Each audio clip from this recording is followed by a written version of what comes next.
Well, welcome to Sorry. There you go. welcome to our Monday Night Magic. Today, Thomas is here. He's gonna try and play in a couple more games with us. We'll see. I pulled out 4 of my old decks.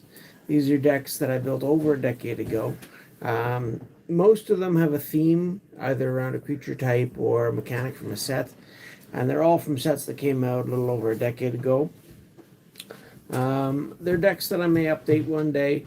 I didn't stick to like a block constructed type format. I felt free to pull in cards from the history of Magic, basically anything vintage legal, except that I would, I'm not going to pull all my high end vintage stuff into every little theme deck I make. So, there's that element to it as well. So let's see.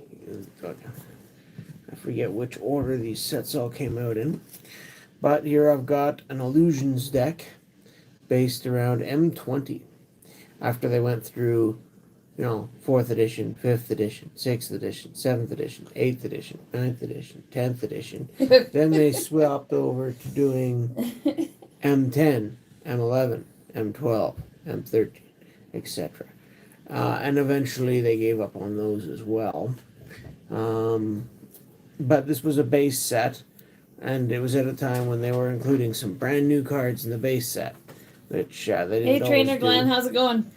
So some of the things that caught my attention from M12 at that point was you got Phantasmal Bear and Phantasmal Dragon, which were very efficient creatures for blue, and you also had Lord of the Unreal. So using those as sort of the core, I went through and found other interesting illusion cards from previous sets, and built a blue illusions deck to try out. So that's one of our options today. He responded just as I sent a message. Yeah, we've had a pretty good day. I hope you've had an enjoyable day as well. Kids had no school today because it's a stat holiday here where we live. Family day. They call it Family Day, so time to spend with family. I know that Abram, Thomas, Isabel, and Ezra were playing some 4-player Minecraft Dungeons, I believe, this morning. And, hey, Ryan. Hey, Kervendorf. Welcome in. They had some success and some fun with it, hopefully. Nice to see ya. So the second deck I've got here is a treefolk deck. And it's based around Lorwyn Morningtide, sort of time frame block. Pre-Shadow War, I think, for the most part. I threw in a couple of older cards to experiment with, but I think it mostly settled onto stuff from that block, actually, for this one. Did you add anything from the Lord of the Rings? No, I have not. Eventually, now that the Lord of the Rings set has come out, and it included a couple of interesting tree folk for Treebeard and the other Ents, I do plan to update this and include some of the new cards eventually. But for now, it's still more or less as it was back when that block came out. What's the date on these? 2007. So yeah, that's 18 years ago. Yikes. Anyways, well, wait a second. That was a Lorwyn card. Where's a Morningtide card? Yeah, 2008. So yeah, over 15 years anyway ago. There's a treefolk deck, and it's got Doran, the Siege Tower. That's sort of the one it was based around. But there were a lot of strong treefolk support in that block, and for those who know, you know. Then I've got a little more recent, 2010, I think, mostly. Yeah, I get some of the new set's symbols mixed up, but this was, what was it? Scars of Mirrodin Besieged, something like that. There's the little circular hexagonal expansion symbol there on the plains. That's the set that most of this is from. And yeah, a few other odds and ends that seem to make sense with it. Some more recent, some less. Yeah. Thomas is over there making squishing. So it's a white deck with a heavy Metalcraft artifact theme to it. Bit of a surprise, a little bit of a wild card. I'm not sure exactly what my strategy was, but I think see a few cards in there with some synergy, so hopefully that's enough to make it interesting. And lastly, I've got a more standard-ish 2011 black zombie-themed deck. Mostly, by thumbing through it here, it seems to be from Innistrad. So, we've got... Sorry if this is not helping with lighting. You got Diregraft Ghouls, you've got Endless Ranks of the Dead, you've got all kinds of stuff like that. But it does have a few older things in here too. I see some Bubbling Mucks and some Bad Moons and some other good old-fashioned zombie support. They made Zombie Lords.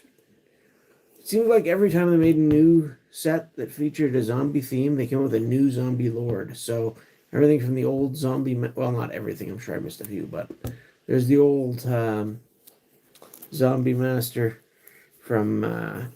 or I think I got a revised or a 4th edition one, all the way up to whatever was in this set, basically. So, yeah. So after my brief explanations, Thomas, is there any of those decks that stand out at you that you'd like to try first?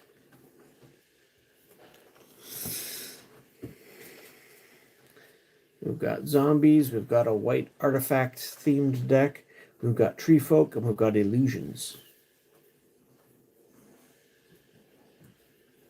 I guess I'll go with Treefolk? yeah.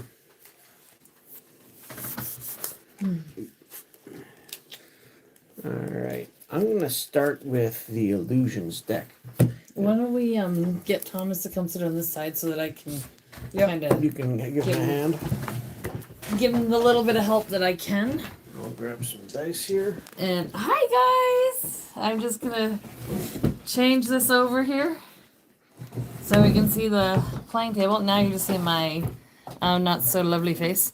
I think I built that Treefolk deck largely There we go. as a multiplayer deck, which may strike some of you as odd because multiplayer nowadays mostly means commander, and it sure is not a commander deck. All It's right. a 60 card constructed 4 ofs deck. There, I'm gonna And, go see what's going on with Brendan. But there was some strategies in it that were sort of designed for multiplayer, and once it gets going, it can be hard to stop. But it needs some time to get set up sometimes. So there's that. I mean, it's not useless in the first few turns. It's got some good things it can do to help itself get set up and speed things up. But yeah, if it really gets the right cards in play, it can be very hard, especially for some decks, to come up with an answer sometimes. Let's see what we got here. So, 7 card opener. 1, 2, 3, 4, 5, 6, 7. Roll to see who starts. I got a 10. Can you beat a 10? Oopsies. Let's try and keep it on the table. I'll roll again. Yeah. 10. We tied. Try again. 12. Beat a 12. Yes, the door's open. 2. You didn't. I'll start. Brinley, if you have a minute, Brinley wants Dad. I don't think I'll have a minute. Who's... Aw, this is a disappointing opening hand. So what do you got, Thomas? It's my turn. I know it's your turn, but okay. I'll play an island. Your turn. What do you got? Do I... Oh yeah, you got to draw. So you got to put something down. What else do you have in your hand? Let's see. Nope. No, you just got to give Dad his turn back. You can't play anything yet, Thomas. Just give Dad his turn. It's your turn. Okay. Draw. I'll play another land.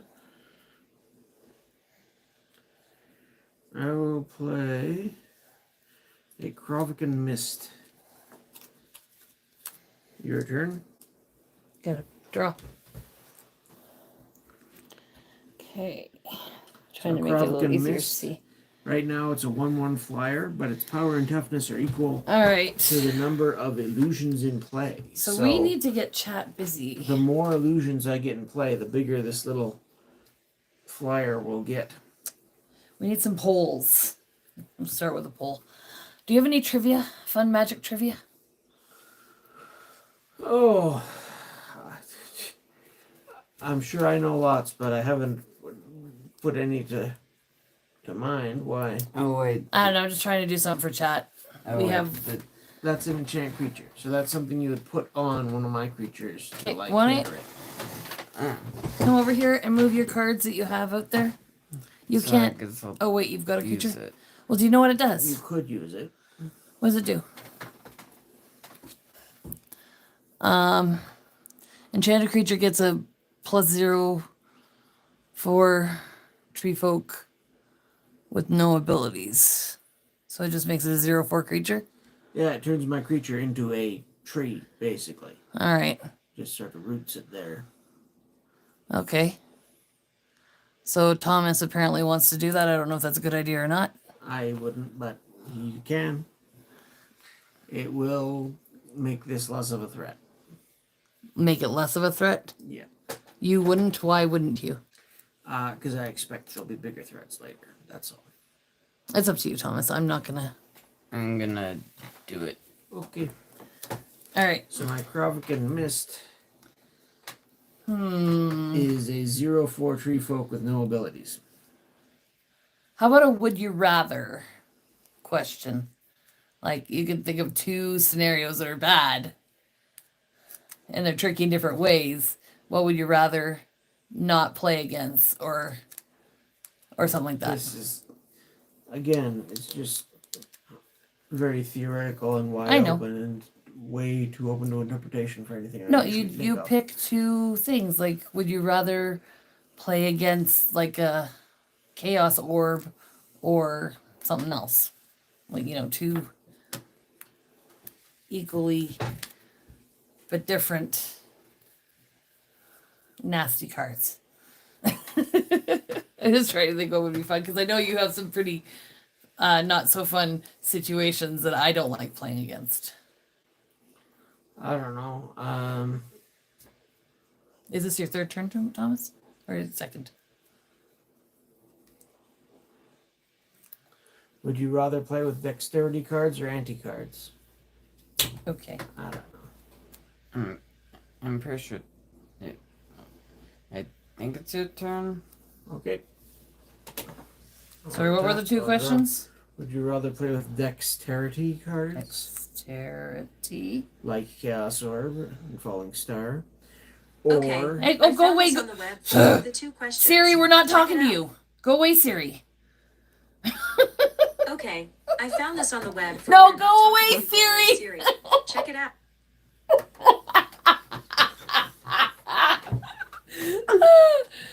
Oh, my goodness. there we go.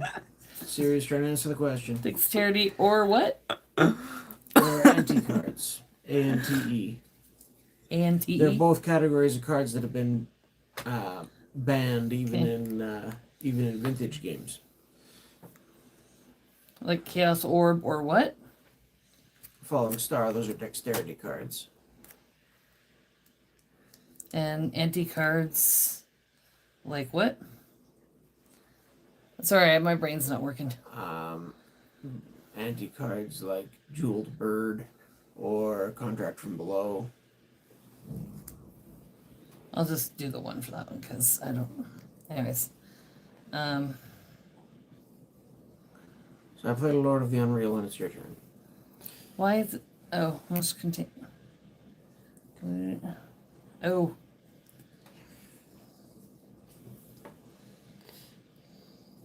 Oh. I'm assuming that Lignify, when it turns the creature into a 0/4 treefolk with no abilities, that also means it's no longer its previous types. So it's not an illusion treefolk. It is just the treefolk. It's funny because sometimes I'll just say berry and it triggers Siri. Like, Yeah. no, go away, Siri. It triggered it again. I didn't even say, like, It's best to just never mention the name of the domestic spyware because it will automatically start but paying more like attention. I'll say other words that don't even sound like it, and it just. Yeah, I know. Anything that rhymes is a potential. Oh boy. Yeah. You should be able to disable that. So you got something else, Thomas? All right, you go. What are you doing? Did you Well, there is this that Okay. I just You just got. drew that? Okay, do you have a land or anything to throw down?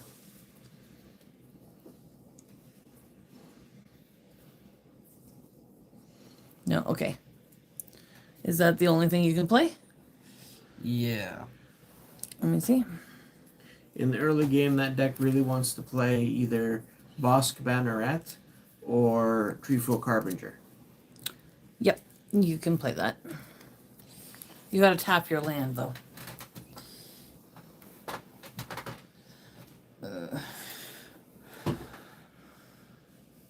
Okay, you got a Bosk Banneret. So it's 50. We got a 50-50 thing happening again. Yeah. Is the one for offense like attack or defense? The first number is attack, the second number is defense. I'm kind Treefolk of. tend to be bigger on defense. I kind of think we need like a follow-up question. Would you rather play against one or the other? All right. So what's going on now? Is this He Dad's plays turn? Banneret. Are you Okay. done? Is there anything else he can do? Not really. Let me see. What does this say? Okay, so it's my turn. I am tap and draw. Oh, it says tree folk spells and shaman spells. You pay cost one less to play. Okay. Okay. I love you. Good night. Is there Can I see this? one? Well, I could attack you Like- for 2, but your Treefolk is a 1/3. It would block it quite handily, and there's not much else going on here. No. So, your turn. So you draw. Okay. We're This. both having mana issues, apparently stuck on 2 land. That's one thing I I'll remember. put this way over here. Okay. Speaking of land, There we go. Ooh. Is you sure that's the one you want to play? yep. Keep in mind, Treefolk cost 1 less to play, so you can play it for 2 instead of 1. Instead of 3, sorry. Hold a second.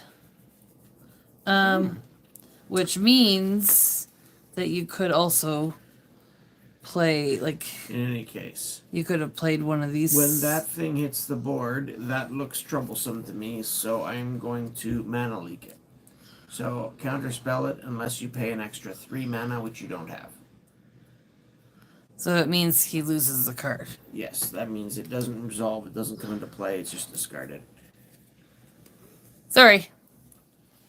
And this But one that does use up that and that you card, probably you don't want to like, attack the or card anything. that you Yeah, use. I had to use the card to do that. So yeah. Too late, you can't really do anything else now. Because you already played. You used up your If you had a second banneret in your hand, it would cost 1 less as well, and you've got... So you could play something like that, but if you don't got it, my turn? Yeah, your turn. Okay. Ooh, a third land. Now, what do I want to play next? So see, people keep popping in. Papa Spokat is just teaching Thomas how to play. I will play a Mistform War Chief. This is a little It's been a bit busy night, but of an older good. I card. hope you're doing good too. from back in Scourge. So this actually behaves a little bit like your banneret, and it makes my illusions cost one less to play. I'm doing better today. I was feeling a little off over the weekend, and this Your turn. afternoon I started to feel better. So thankfully, I'm doing good now. Oh. Okay, will you untap? Yeah. All right. So what do you got? May I see? He's got options now. Yeah, he does have lots of options. So let's see what we got here. Ooh. You don't have all those lands, though. So this one.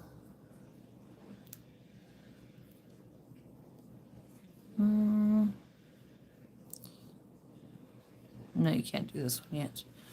What you could do, you can actually play any of these. So which one do you want? Not these two. You can play any of those ones. So, you sure that's the one you want? Yep. Okay. Unstoppable Ash. So, champion a treefolk. Or warrior. When this comes into play, sacrifice it unless you remove another treefolk or warrior you control from the game. When this leaves play, that card returns to play. So what does that mean? So that means he's got to Set. bench his Bosk Banneret for as long as that stays in play. Okay. So what I usually do, just to keep it in mind, is just put the whatever you're benching in behind it, so that you know what it's tied to and why it's out of the game. Like that? I usually flip it upside down or something, but yeah, I like that. Or right underneath it so you can't really see it very much, but yeah. Okay. Done? Yep. Alrighty, I'm gonna have to deal with that later. Ooh, another land. Interesting.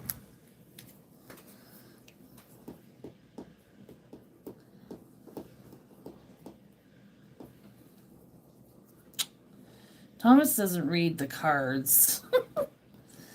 um,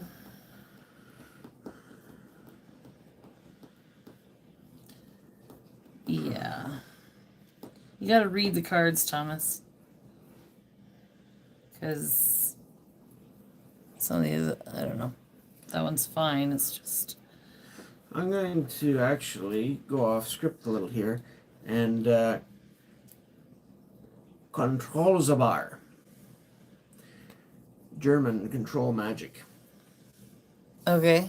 I'm going to take control of your unstoppable Ash. Huh? Yoink.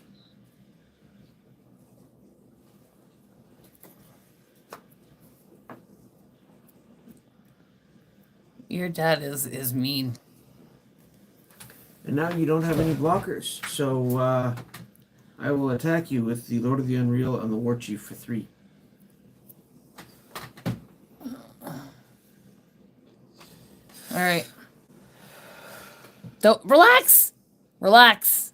Not the end of the game yet. Calm down. Is it his turn now? Yes. You gotta untap stuff. Okay, so put your forest down. Let's see.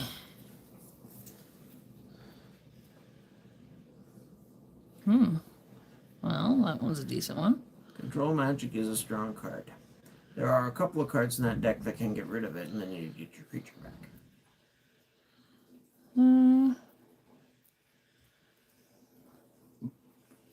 But if the were to be taken out, would I get the other one back? If this were destroyed, then when it leaves play, the other one comes back, yes. Okay, And it would come back under your control. so you can play. This one wouldn't be a bad idea. You can try that one. You gotta tap your cards though. I don't think he has enough to play that one. Yes, he does.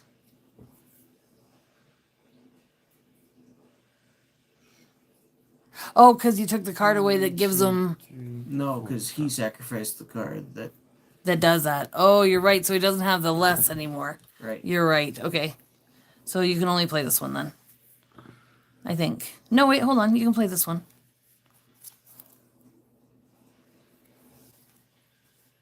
Oh, either of these two would work. So you got a Timber Protector. This one probably would have been the better one to play first. Sorry. So yeah, that My guy's bad. good in that deck, but he buffs your other treefolk, and there's no other treefolk, so. Okay, but when when other tree folk come to play, then they will help. Yes, then it will help. So you're fine. Done. Yeah. Oh no. Oh no. And tap. Yeah. Oh, we got a problem. Well, it's just we still have people viewing, so but All right. oh, it's working. Okay. It's just it was buffering on my iPad, but we all know the internet on my iPad sucks. It Fair worked enough. fine. I was just hoping it wasn't doing what it did last time. I will pay 2 and bring out an illusionary servant. This was an M10 card, so it goes out a little bit before M12, but it's on basically the same theme. 3/4 flyer for 3, and when it becomes the target of a spell or ability, sacrifice it. But since I've got the Lord of the Unreal in play, it gets +1/+1 and hex proof. So it can't be the target of spells or abilities your opponent control. Which is a nice little We combination. still only have 2 votes on our poll. So it's 50-50 still. Move that one up out of the way, since it's not doing much at the moment. Now you've got that big body sitting there, so I don't think there's much point in attacking with anything unless I attack with everything. And if I attack with everything, you'll probably just kill one of my important ones. If I attack with the Ash, it's just stalemate. It's a 5/5, that's a 4/6. They would just poke at each other and both live. So that really doesn't get me anywhere either. And trying to push through a little extra damage. You're still at 17. That's not going to make a big difference at this point. I'll just wait. Your turn. Untap. Untap. Your land. Draw a new card. Is there only for land, did you only put these in there? That deck is very forest heavy. There are a few lands that do provide other see? mana, I know, just let me but see. not many. You basically need to tutor them up with the Harbingers. Hold on a second.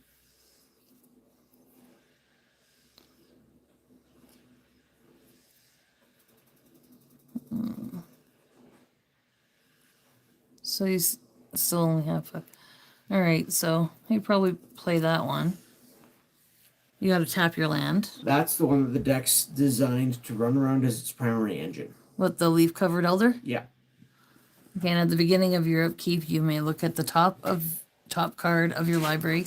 If it shares a creature type with leaf crowned elder, you may reveal it. If you do, you may play that card without paying a mana cost. Right. All right, so So you can also every other turn or so, that guy's giving you a free creature in play. no, you can't play that one. Which is very strong, and it doesn't matter what the casting cost is. But you can also do this.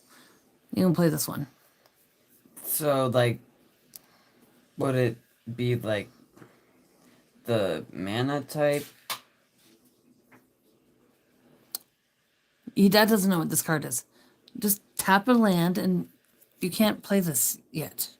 But this is like the same mana type as this. Yes, but that's you need that many. You only have 1 mana left to use.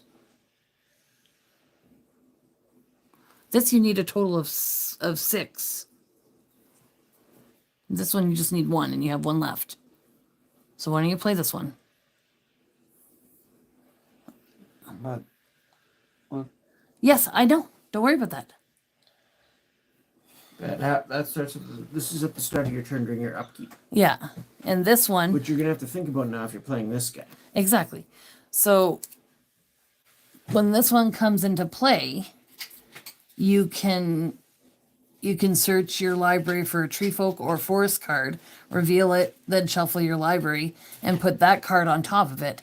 So that kind of means you can control the next card you get on the So at the next start of your turn next turn, if Dad doesn't destroy this guy.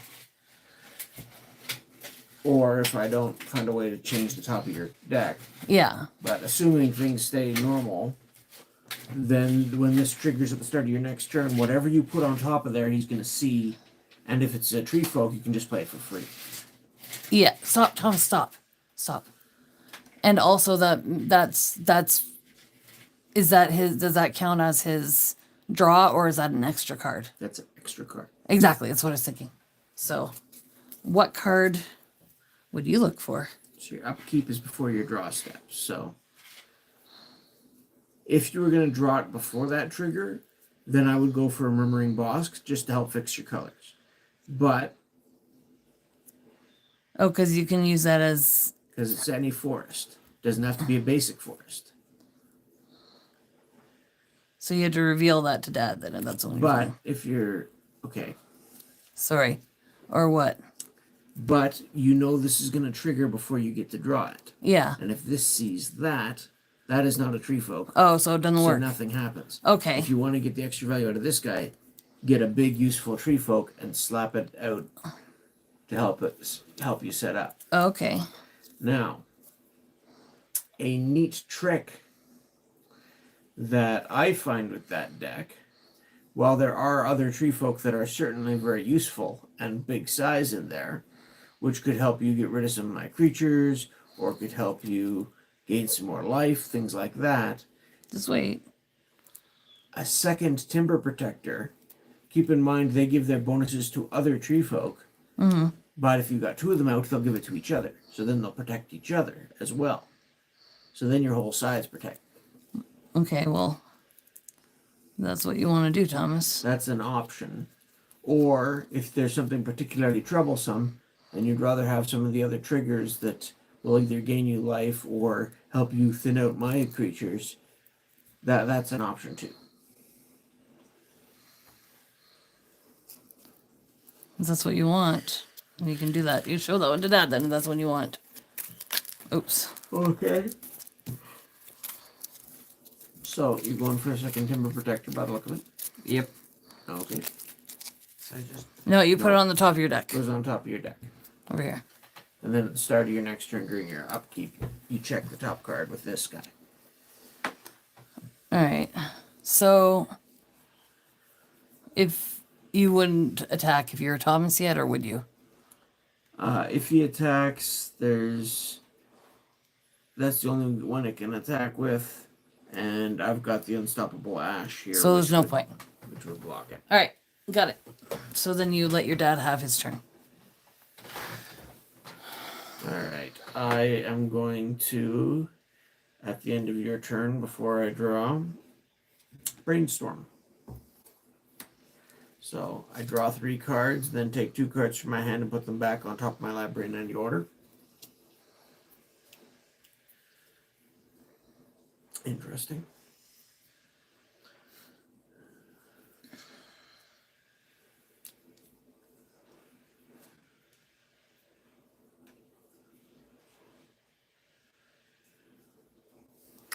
I'm gonna try and shift this a little bit so Thomas needs to move your creatures over here so people can see what you got. Alright, now it's my turn. Okay.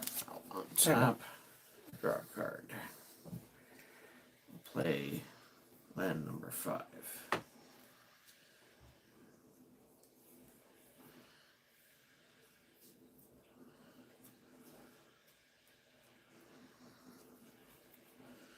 One, two, three. Drop a Dream Prowler. And 1, 2. I'll play a second Lord of the Unreal. I just remembered when Abram was a baby and you pulled out your magic cards and you were like having a game with him so you would play for him. Oh, that was a while ago. I know, right? Yeah.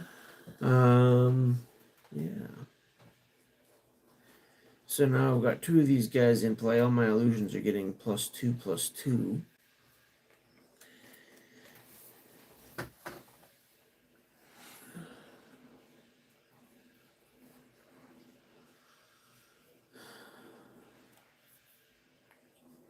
I think I like having this ash available for defense, as your army's going to be growing in a hurry here.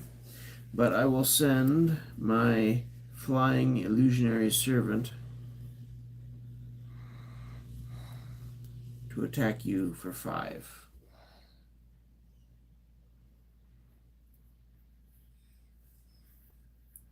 Can he just? It flies. Oh, I don't think any of your trees fly. But flying things do sometimes land on trees, like birds. yes. Anyways, there's. And there is a tree folk with reach that I was considering putting in that deck, but I don't think it actually makes So it. yeah, so just take it, right? Yeah. All right. So it's 12. It is. All right. So your turn, Thomas. You get to remember your upkeep thing, so you can basically play that for free. Well, yeah, you got to untap, of course. You untap first. Yeah, then you check that, and And then you draw your card. Yeah. Well, there you go. You can throw that out there. And hold on a second. Then you probably want to play this one.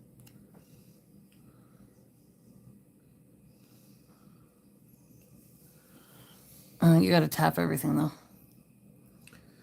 Orchard Warden. Whenever another treefolk creature comes into play under your control, you may gain life equal to that creature's toughness. Fun. so does that happen every So time? now that he's got 2 of these, doesn't that give them So they're each giving other tree folk +1/+1? and indestructible.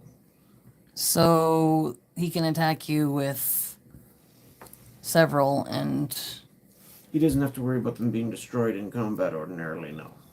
ordinarily, what do you mean ordinarily? Well, if there's something that would remove it from the game or something instead of destroying it with damage, then that might be an exception. Okay. But it's very rare that anything like that would exist.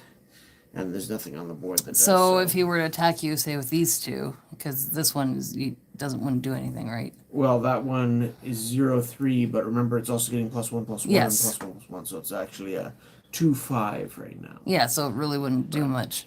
Not a lot. No. But it would do a little bit. Anyways, if I were you, I probably would just attack with these 2. Is that what you'd do? Given the board state, yeah, probably. So yeah, I'd just attack with these 2. You gotta tap them to attack. So I'll throw the Unstoppable Ash in front of the Timber Protector. Whenever a creature you control becomes blocked, it gets +0/+5 until end of turn. So that gives my Unstoppable Ash more toughness. So that makes it a 5/10. Neither kill the other. And as for that one, I'll throw the Dream Prowler in front of it. And I think it gets the bonus here. Whenever a creature you control becomes blocked, it gets +5 toughness as well. So that will also stop that one for now. So you didn't lose any creatures, but I was able to stop you without taking damage.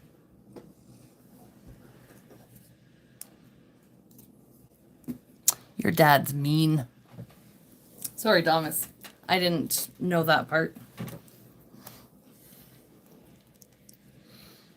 So you're just gonna keep doing that every turn, so what's the point? You gotta build your army bigger than my defenses and Yeah. just bust through. Alright. Or there are cards you can use to get rid of some of my things. But you too. got that other thing that can Pardon? fly and destroy him. I do have flyers in this deck, and that is something you're gonna have to deal with one way or another as well. or you can gain more life than I'm dealing you damage potentially too. Oh yeah, because this does what? Sorry. Whenever a treefolk comes into play, when you got that guy on the board, you're gaining life for its toughness, I believe. Okay. So, All right. Well, go, Dad.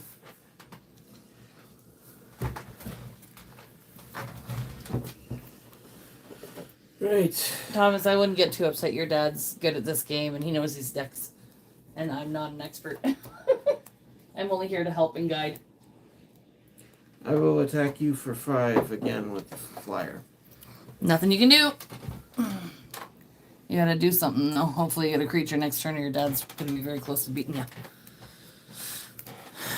Thomas's turn. Yep. Untap everything. Okay, wait. And there's there's the one that has like a. Yeah, you get to do that every upkeep. So, but it doesn't mean he doesn't have an extra pull anymore, though, does he? Or does he? No. If it's a creature that shares a type with it, he does. Oh, okay. All right. So what do you got? There you go. Oh, but what does that mean? Oh, well, there you go. That's kind of cool. Dauntless Dowerbark. That could be troublesome. So that becomes a what? Because it does, were you equal to how many creatures you control? Dauntless Dowerbark's power and toughness are each equal to the number of forests you control, plus the number of treefolk you control. So that's huge. And it has trample as long as you control another treefolk, which you do. Well, there you go. So how many forests and treefolk do you control? I have 4, 5, 6 fourths and Does that include itself? Yes. Okay. and 6 tree folk. 3, 4, 5. 6, because it includes itself. So it's 12. So it's a 12-12. And then And then it gets +1, +1, and +1, +1. So it's a 14-14. that's huge. And you gain life for its toughness when it comes into play. So it means you get 14 life. Yeah. So doesn't he need like a different dice for that? Yeah, then? probably. We'll make it The 2? Give me the 2. The other one too?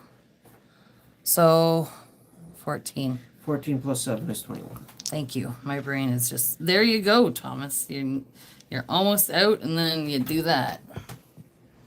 All right. So then you And that get. was just your freebie. Now you get to draw. Yeah. What's that one? Let's see what that one is. Okay. Well, you gotta tap your. Oh my goodness! Again. Okay. You gotta tap your. You have to pay for that one, yes. Yeah. 4. So now that's 13 plus 2, so that's 15. You gain another 15 life. Oh my goodness. All right. So that's 36. Thomas is just exciting that he's gained all that life. Now both of those came into play this turn, so they can't attack this turn. Right. But next turn, But next turn I'm going to have a hard time stopping 2 creatures that big with trample. So there's probably no point to him attacking you again with all this other stuff because unless The Ash is going to buff my defenses enough Yeah. to stop anything else you have. Those, not so much. but he has to wait till next turn. Yes. All right. so I'm not gonna attack. No, you may as well just wait. Okay, cool. This is crazy. It Let's- can get that way. Here, move these over here. We wanna just move these over. A lot of big indestructible trees with bonuses. This is a pretty cool deck. Wow. I wonder what the next one's gonna be. Thomas is just giddy. Yeah. At the end of your turn, if you're letting me go, I'm going to play Jace's Ingenuity and draw 3 cards and try and find some sort of answer to this mess. 1, 2, 3. Okay, my turn. I untap, I draw my regular card. I play another land. I wouldn't put anything past your dad though. He's got like, yeah.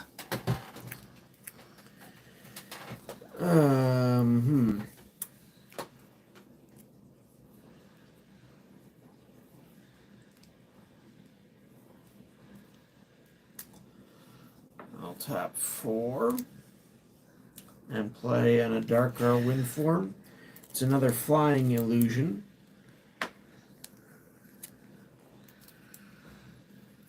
And I will attack with this flying illusion for another 5 damage.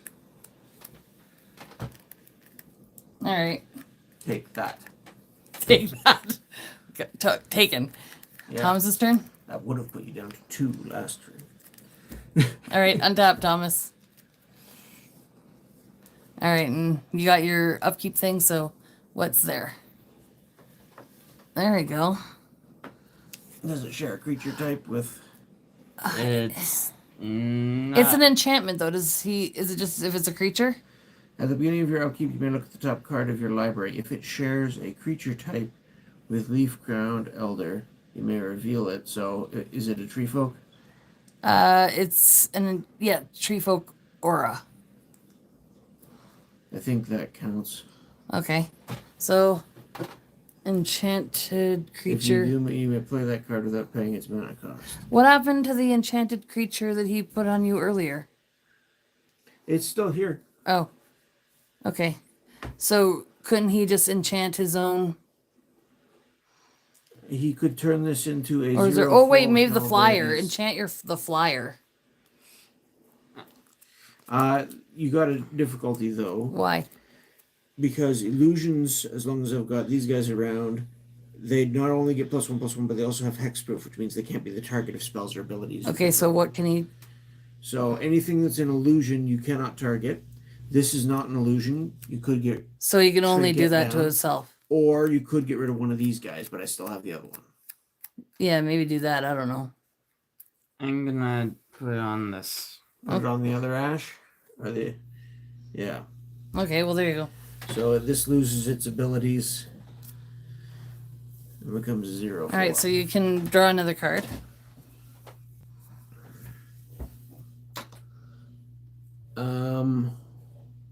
Hold on. That's What? okay. You're playing that. That's all he's got right now. Do I attack? Just wait. Your dad's. Technically, yeah. You know what? I'm gonna burn my counter spell to stop that because I like this as defense buff that it's giving me. So no.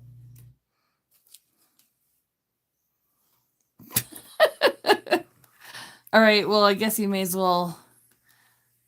Would you just attack with the 2 that has trample?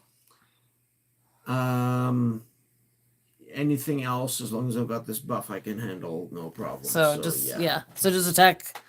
You know what? I'm gonna attack with everything. No. You might be able to overwhelm some of my other stuff doing that, but honestly, those things are all indestructible. With massive toughness. But what do these 2 do though? My chances of Isn't the getting rid of 2 anything, enough to destroy to end you? if I don't block them? Oh yeah, but they have. Oh wait, trample is only the extra. Right. So if he attacks you with everything, then something else might get through. Right. Okay, well, I don't know. Or it might gum up blockers stopping multiple things instead of just stopping that. Or Well, do what you want, Thomas. I'm gonna attack with everything. Okie dokie. Okay. So my guys can get 5 extra toughness whenever they. Oh no, wait a second. Whenever a creature you control becomes blocked. I misread this last turn. So it's only when they're attacking that they get that bonus, not when they're blocking. Oh, so you cheated. I misread the card. Ah. But this guy had enough toughness to stop the guy he was blocking anyway. But that one And would have. This one did as well, I think. Maybe not. I don't know which ones were attacking again. I don't remember. It was I think I had it was enough. probably I could have these blocked them. 2, and they were bigger because it had the. I think I had enough. I could have blocked them anyway. They might have ended maybe, but it would have killed that creature. It might have killed this one. Yes. I don't remember. Anyways, Papa Spoke I think cheated. it's I made a mistake. I didn't cheat. Anyways, Mm-hmm. How big are those two trampler monsters? Okay, when that came into it, makes it bigger, right? The other land. He got one more land. Yes, it's yeah. So he's got 1, 2, 3, 7 4, 5, forests 6, 7. and 7. So they're 14, 14 plus 2, 16, 16 each with trample. Mm-hmm. Do you want to just admit defeat? Because you know it won't be long. Now, see, here's the thing. Trample, I think under the current rules, if I block it with multiple, it has to kill all of them. It can't just trample through one of them and do the damage. It can't just kill one of the 2 blockers and then deal the rest to me. It has to kill both of them and then deal the extra to me.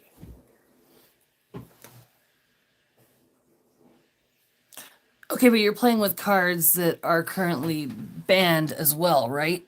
What do you mean? Aren't some of these cards banned? What do you mean banned? Like from playing? Like there's not supposed to ban them. So what rules are you playing under? If some cards are banned. No, I'm playing how I remember trample working. Okay. Now they change the rules every so often as to how trample works, and I remember they did have a rule change recently on combat damage and multiple blockers. But I think that still applies. I think they still have to kill whatever blockers are there before they can trample through. So I'm just thinking aloud on that point. So I don't know. this has got 7 toughness. That means one of them would do 9 through it. Unless I throw something else with it. So if I block with one of them with this and this, that's another 4.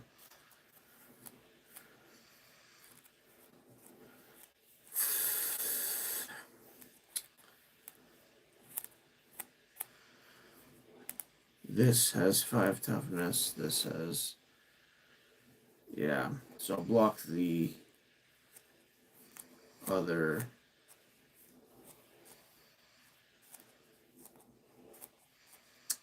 I think I could survive this, but it will kill almost every creature I have on the board to do so.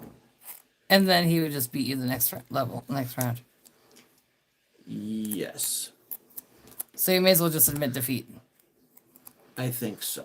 I think I could stop this wave and survive with like a couple points of life left, but it would be close, and it, like I said, Yeah. all my creatures would be wiped out.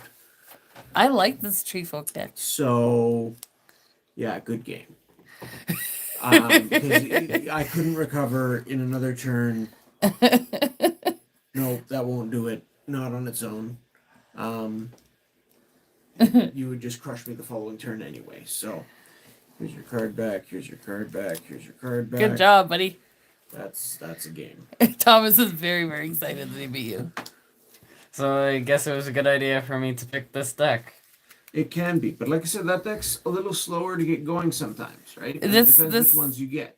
It So went pretty well for him. if I had a little bit of a quicker start, I might have taken you down before it could get going. Yeah, because it was close until he pulled.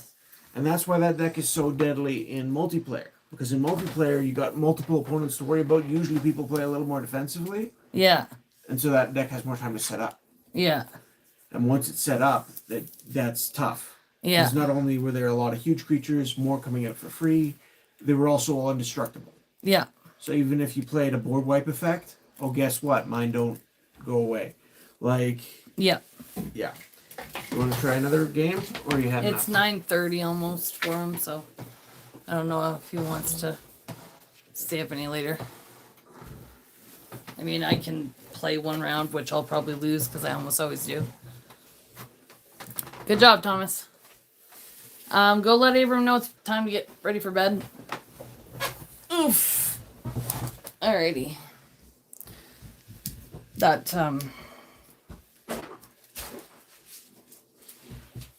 yeah. It's still only 2 votes on the poll. There's been people in and out. That's okay. So, we could use these decks again, or we could pull in the zombies or the Metalcraft. Anything? I don't stand out know. to you? I mean, this worked for Thomas. It probably wouldn't work for me just because I don't have that luck. Whatever you want to play, I don't care. I will do my best to defeat you. What deck would I have my better chances of defeating you with? It's hard to say. The zombie deck can do some crazy stuff too if it gets a chance. I don't love zombies. The Metalcraft deck is experimental. It should be able to pull off some pretty fast starts. And it's got a late game plan involving some strong equipment, as I recall. Oh, what's the easier one for me to understand as somebody who's not a strong Magic player? Zombies are easy to understand, but To yeah, play. if you don't like zombies. Well, I there's don't that. like zombies, but I also want to be able to play. Illusions has some nice options because it's got some counter spells, it's got some card draw, it's got the control magics. It can do some tricky stuff, and it's also fairly quick. So if you want to try the illusions or the treefolk, you could do that too. Is this one already dispersed with... I want to try the Metalcraft because, yeah, I dispersed them all before. You want to try that one? Yeah, the white Metalcraft. Even. Okay. Wait, this one? No, that one. Yes, got it. So you could use the illusions I was just using. You could I don't use know, I'll the do this zombies, one, it's you fine. could use whatever. So who goes first? We'll roll to see who starts. Because we're different people. Yep. So let's see. I got a 5. Can you beat a 5? 5. Try again. It's a weighted dice. 4.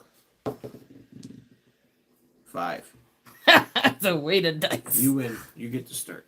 Sure. Excuse me.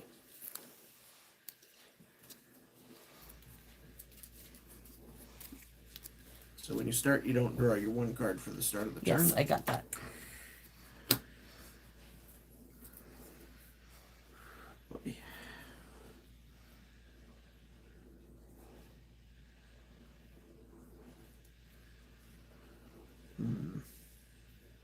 Not a big fan of this. This isn't. All right, you can go. I really want to draw one of several things. Can we beat Papa Spokat twice tonight? Thomas did a good job. He did. Oh, I don't like this.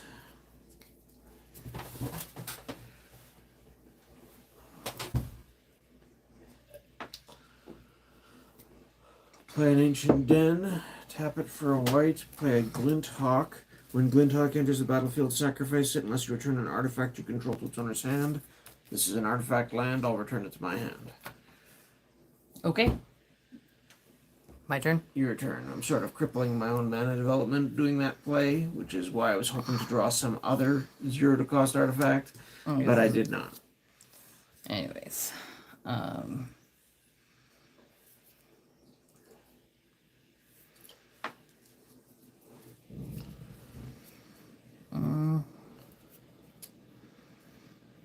can't do anything right now, I don't think.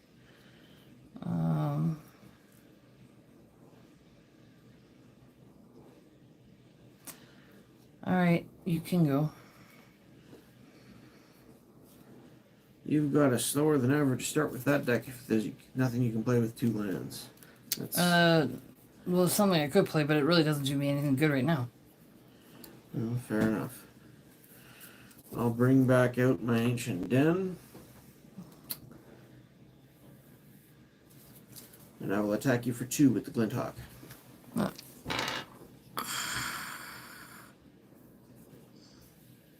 Alright. Your turn. Alrighty.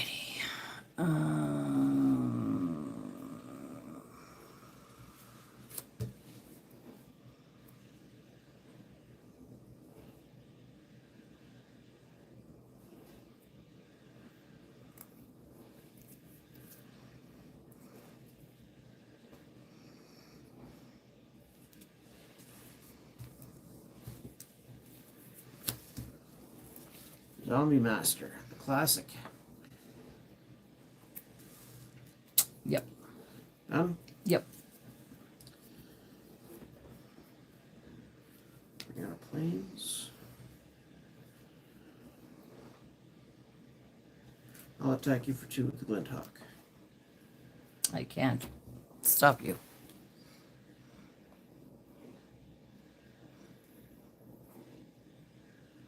Why can't I find the number? Oh, there it is. I will pay 2 and 2 life to play a Porcelain Legionnaire. 3/1 first strike. Artifact creature. Okay. My turn? Your turn.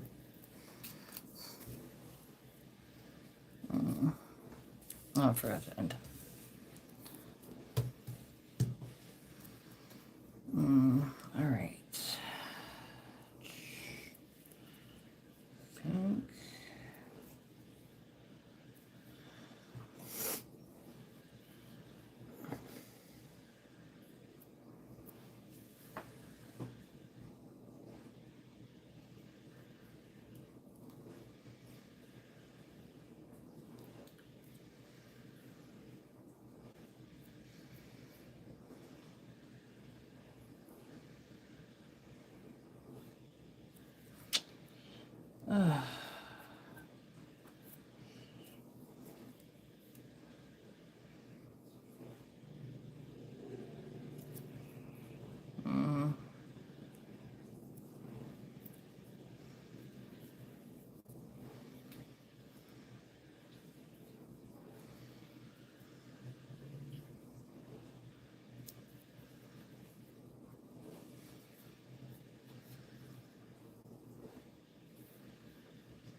Okay, I don't know if this is a good time to use this or not, but I will.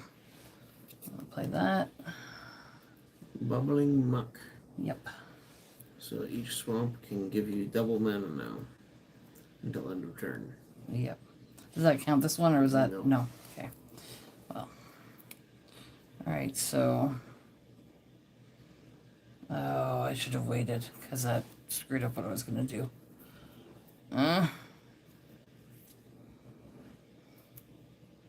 If it doesn't work, you can I can take it back? because you're learning how that card works. Thank you. That's fine. Thank you. Thank you.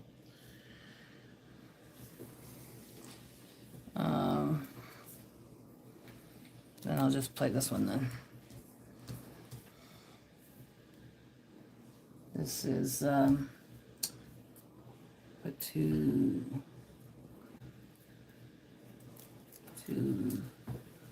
zombie tokens into play. I see some code cards here we could use as tokens, but that would probably be dangerous. Oh, we got a third vote. Chaos Orb. And Dexterity is the... I want to just use cards from this deck I face down. suppose you can remember that. That's 2/2/2 zombies. Yeah, and then... this goes into my... Because it's sorcery? Yeah. Alright. This is all zombies gain swamp and regenerate, right? Yeah. They all can be regenerated for 1 black mana. But you have to have mana to be able to regenerate them on that turn or any time. Yes. Yeah. If it's about to die, that's when you can pay a black to keep it from dying, basically. Okay. Them? Well, I mean, I guess if I were to attack you, I would... What does this do? This is a 3/1 first strike. Okay. So, They would kill each other. nope. No? This is first strike means it deals its damage first. Oh, okay. So there's no point it in would me kill doing yours before you could deal damage back. that. Okay, but if if you attack with that one and I block it, then that's different, right? It's still first strike, so if you blocked it with 1 zombie, it would be able to kill it before it could deal damage back. If you blocked it with 2 zombies, it would kill 1 before it could deal damage, but the second one would deal damage back and kill it. Okay, my brain hurts thinking about that, but I believe you. All right, so I guess I just don't do anything this turn. Okay. Right? Might as well. Okay. Alright. See, this is what I wanted on turn 1. Anyways, play a Plains. I'll play a Memnite. 0 cost artifact creature that I wouldn't have had to bounce my land. Okay. I will then tap the 3 and play a Tempered Steel. Artifact creatures you control get +2/+2. Ooh. So that's this guy and this guy. Not Ooh. the hawk, it's not an artifact. Okay. I will then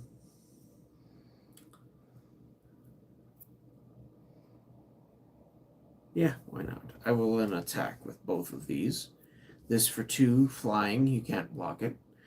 This one is now 5/3 for a strike.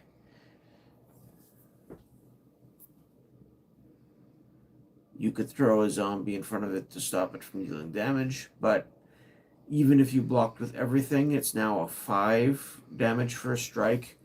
3 would kill this, 2 more would kill this. This one would survive to deal damage back, but it only deals 2, and it's got 3 toughness. So I just throw one of these guys at it. Or either take the 5 or I can't. You're already dealing whatever. you could, but it's either take the 5 or throw a zombie in front of it. I don't want to take the 5. Okay, so you can use a zombie to stop that one and take 2 from the hawk. All right, we'll do that then. Right, my turn. Your turn.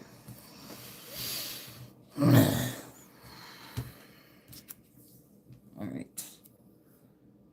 Oh boy. Okay.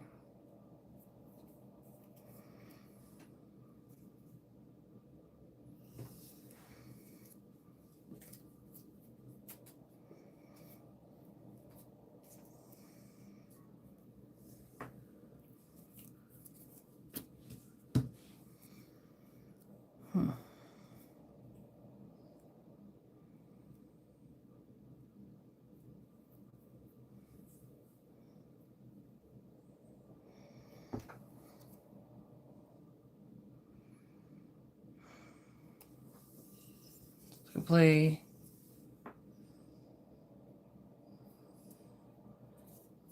okay, because I'm learning how to play this deck. Say I had 2 of these. Would I So or would I just want to do if you wanted to use them both in the same turn, you can. You would tap 1, yeah. and that would play the first. So then when you tapped your second land, it would give you 2.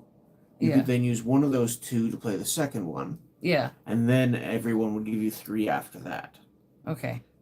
So then you would have up to 3, 3, 3, plus 1 left over from this one. You would have 10 mana available Okay. if you played 2 of those. Is that what you're doing? You're starting that sequence or no? Yes. Okay. So do that. Okay. Do that. So that you got 1 black left floating in each of these. Tap for 3. Yeah. Sorry, I'm just trying to think of. All right, so I'll play this one. Okay. So you got to tap. Yeah. And then I can bring this one back to my hand. Why? Can't I? It says. When this enters the battlefield, return a Oh, it's a zombie card. sorcery. Oh, boo. Okay, I don't need that many then. Can I take one back?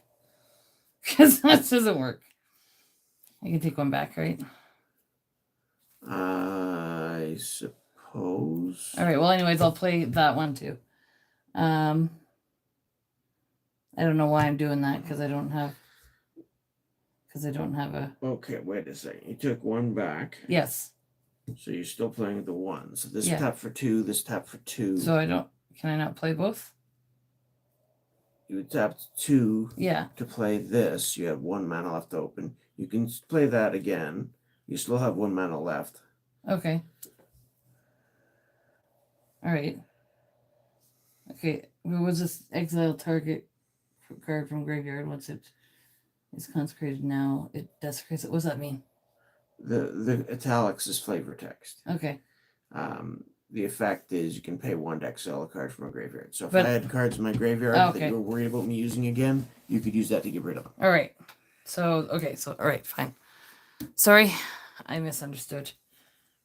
All right. You've got things tapped. I was counting on using that again to get more tokens.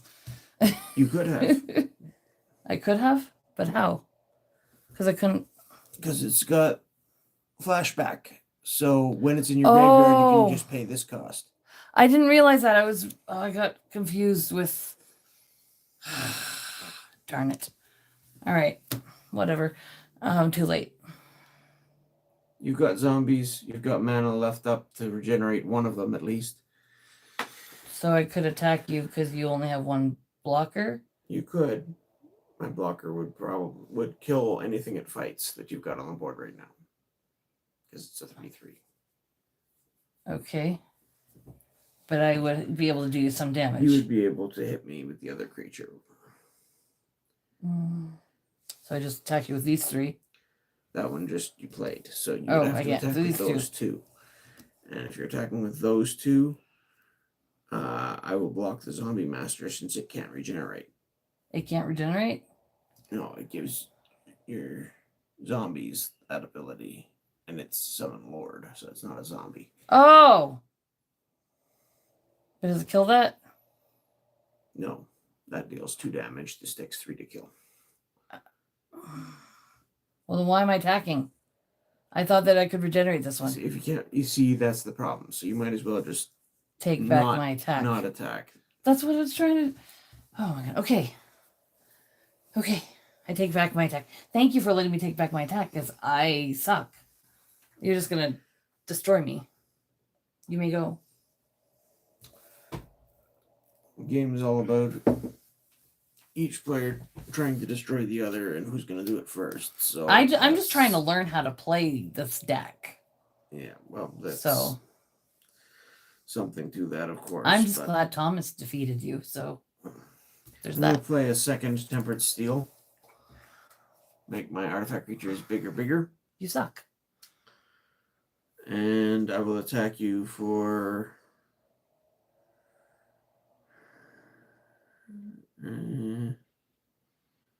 this attacks for 7, 5, 2. So that would be 14. It would force you to block with something. Attack you for 14. You can't block the flyer. I know that. Of these 2, you could. They're how big? This one is 7/5 for strike, and this one is just 5/5.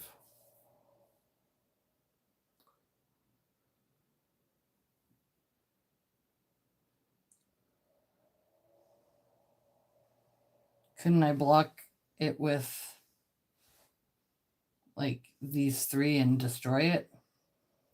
The 5/5. Or no, what's that one? 7/5 first strike. The first strike is the real problem because it can kill your zombies before they deal damage. Okay. And you've only got 1 black up to regenerate one of them. Okay. So they both deal with how much? This one deals 7, this one deals 5. I'm going to lose. I don't like that deck. I don't know what to do. What would you do? I would throw your zombie token in front of this one. Okay. Do that. And then I would block one of this one probably. With these 2? With, well, if you're going to block it to try to kill it, you want to block it with all 3. Okay. But I will be able to kill 2 in response. That's the thing. So I would just block it with 1. And then regenerate the and then one? regenerate the 1. Okay. Well, then I'll block it with this one then. Okay. And regenerate it. Right. So you still take 2 from the flyer. Okay. And your token, I assume, is the one you want to die, since you can only... Yes. Yeah. Oh, sorry. Yeah. So then it's your turn. All right. And in order to make that attack, I've left myself wide open to counterattack. But Woohoo. depends what you can do this turn. Yeah. All right.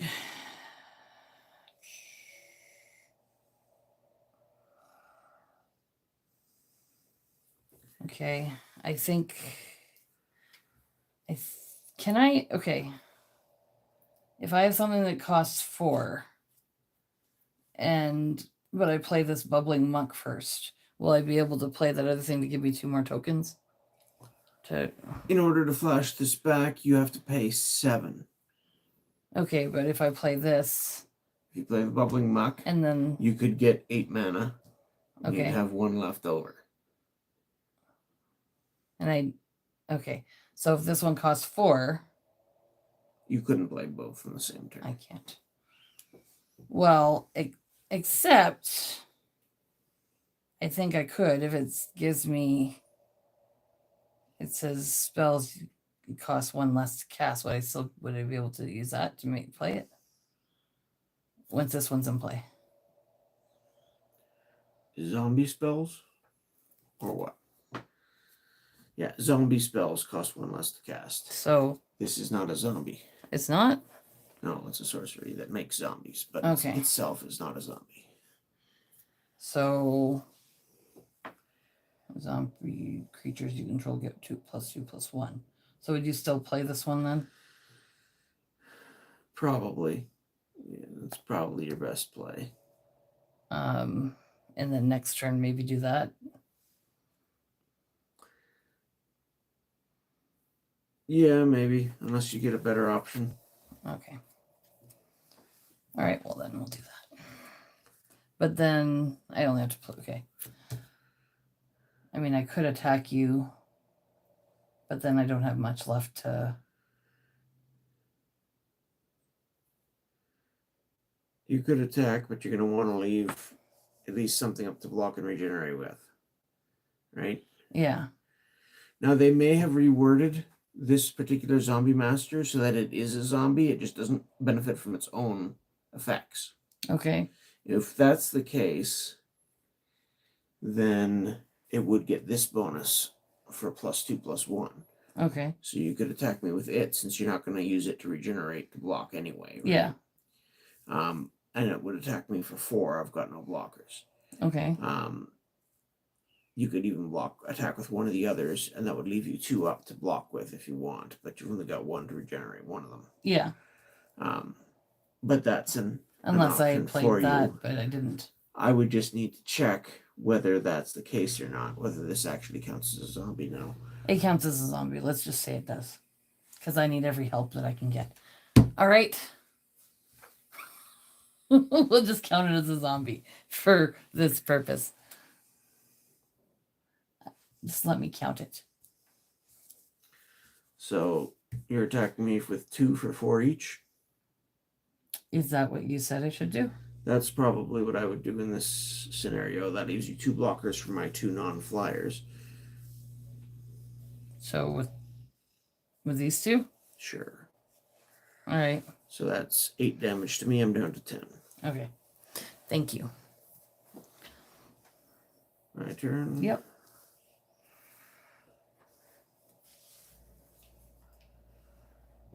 Oh my goodness. Some decks are easier to understand than others. True. I will tap 2 and play a Steel Overseer. So 1/1 artifact creature, which becomes a 5/5 because of these. Mm-hmm. And it has an ability which lets me put counters on artifact creatures I control, but I can't use that this turn anyway, since you just give it away. My turn? No, I'm going to attack.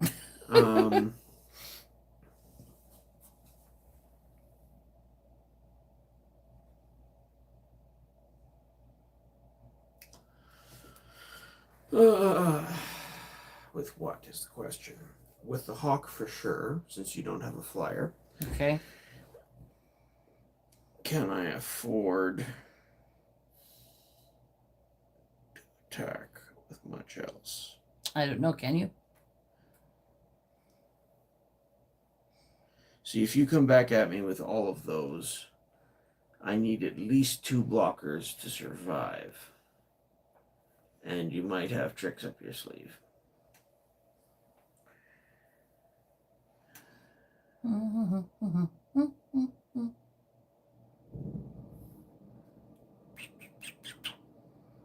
And in order to get some of your creatures dead, I would need to attack with more than one, which doesn't leave me 2 blockers. So I'm just going to attack with the hawk and leave the rest up for defense. Okay. Assuming it's my turn now. Yes.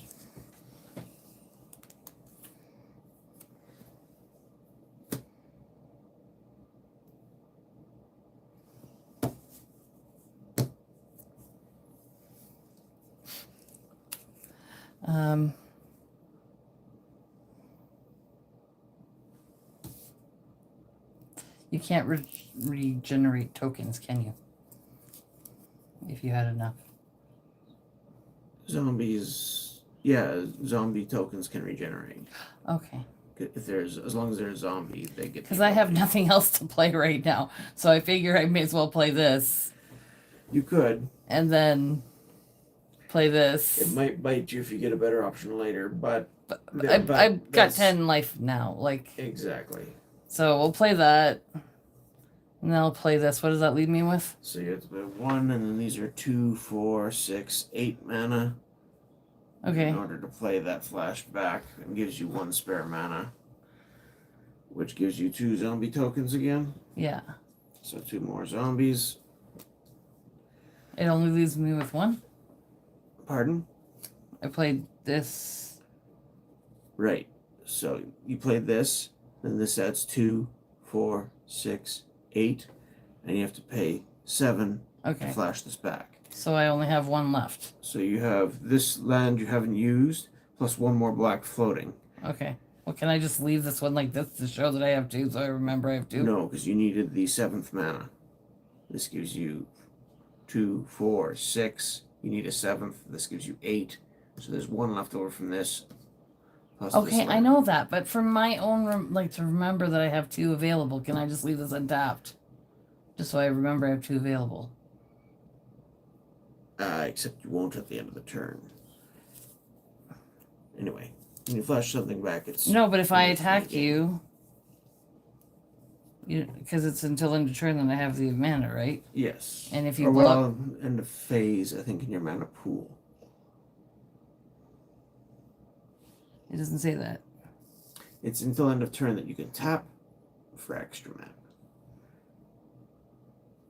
But how long mana sits in your mana pool, I think it's till the end of the phase.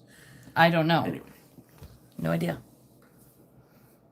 So if you attack, you could regenerate 2 things That's what... Yes. using this. Okay. And I can't do that with these 2. You can't attack with those 2 right now, no.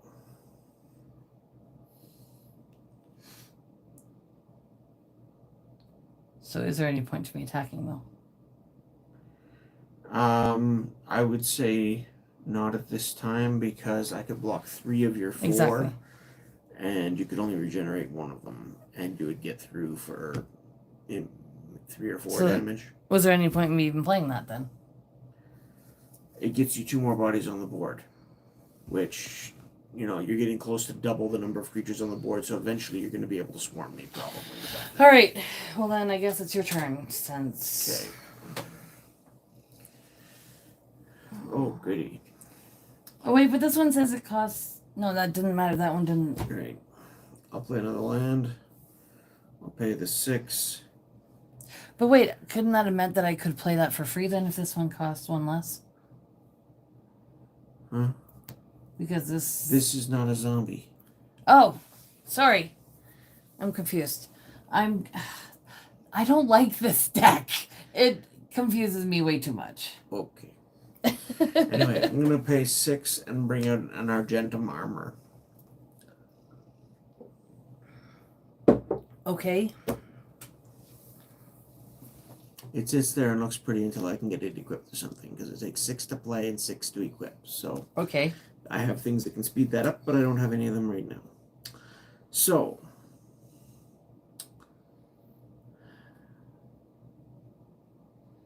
I am in roughly the same situation, except worse, I had last time. Okay. Because I need blockers. Your guys... Yeah.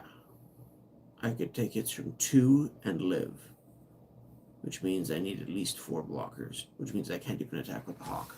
My turn? Yes. Please be something I can do.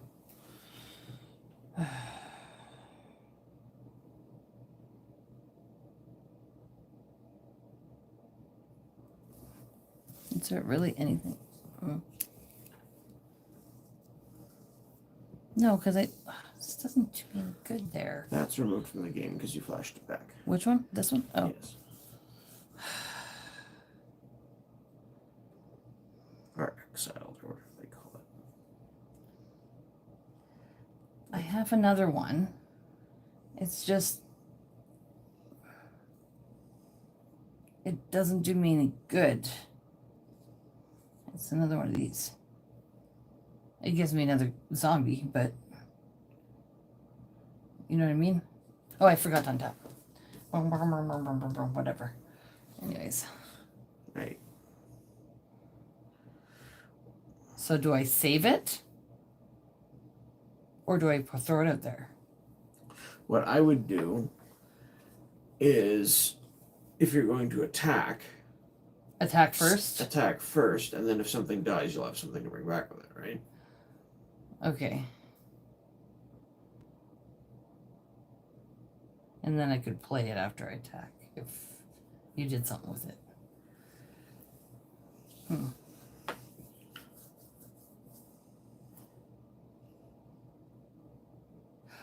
I don't know what to do.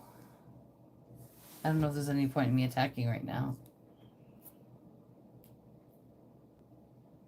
I mean,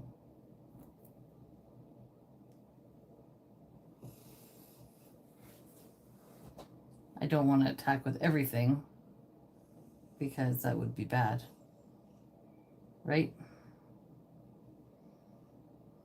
What should I do? If I were you, I would attack with everything. Really? Because if you attack with less than everything, I've got blockers for 3 or 4 easy. Okay. I'm at 10 life. Oh, okay. Your guys all have +2 attack. So they're all attacking for zombies you can... Oh, and I can regenerate because I have all these. And you have lots of black mana to regenerate any of them from combat. So would I just not attack with this one? Because if you kill this one, then I don't have regenerate anymore? If you don't attack with that one, then you can only get 1 creature through. If you do attack with that one, you can get 2 creatures through. But then I can't or can I still regenerate? You can't regenerate himself. This one, but I can still regenerate these ones. But if he dies, and I shouldn't know about this, you could use that to Oh, bring yeah. back, right? All right. Gotcha. Okay, I understand that. All right, we'll do that. We will attack you. And you know that I don't have this. Right. So, yeah. If only this card was something that I could play with. Oh, darn it. Right. So, Thank you for being... I will better. use the first striker to kill off the zombie master. Okay, so I have to send it over there. Poof. Well, no. Yeah, No? sorry, that Yeah. one cannot regenerate. And because that's first strike, actually, the regenerate ability goes away now before you can use the others. I Okay, think. but then can I just... You can get it back after your attack. But the only reason why I attacked with everything was because you... You can get it back after the attack. I know, but then I can't regenerate any of these. I think that's... I forgot this guy had first strike. That's the thing. So that might be the case. But it might not matter much either, to be honest. Okay, go. Do whatever you're going to do. Because I'm forced to block with all of them. So these guys are 5/5s.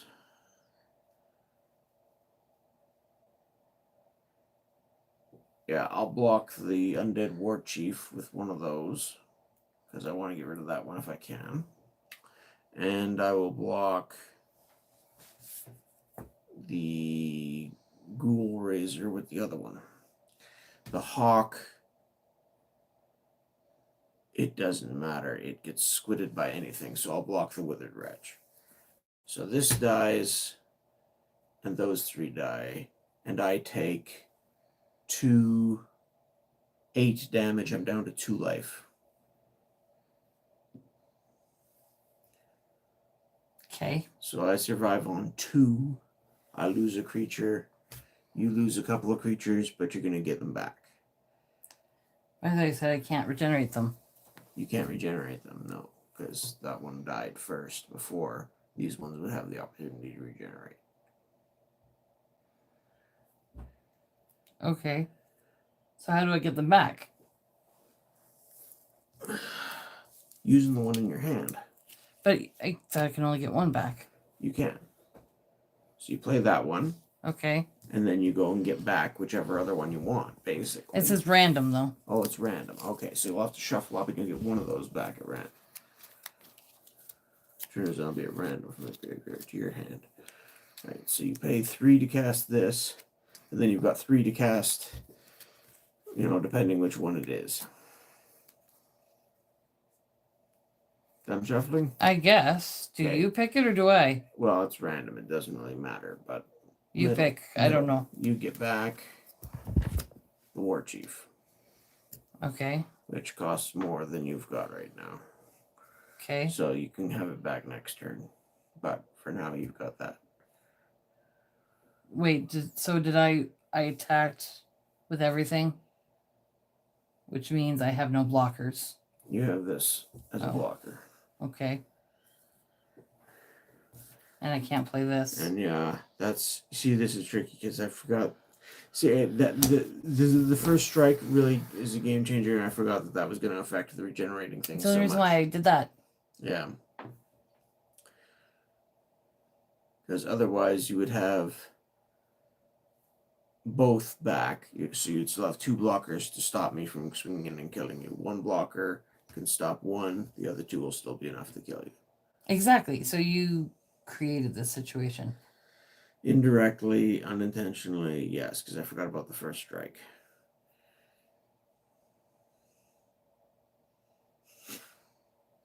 I wasn't going to attack with everything. Uh-huh. Only reason why I did that was like, oh, I can regenerate. And then you're like, oh, yes, after you attacked, oh, guess what I can do? Why finish the game even? I'm done. I'm not giving you the satisfaction of destroying me. Okay. I'm just going to admit defeat. I admit defeat. You are the champion, which I knew you are. Honestly, it was a extreme seesaw type thing. This could have gone either way because you honestly only need to squeak in one more hit, and I'm done. That would have given some creatures a little bit bigger. Yeah. But I wouldn't have been able to get through the next turn, so.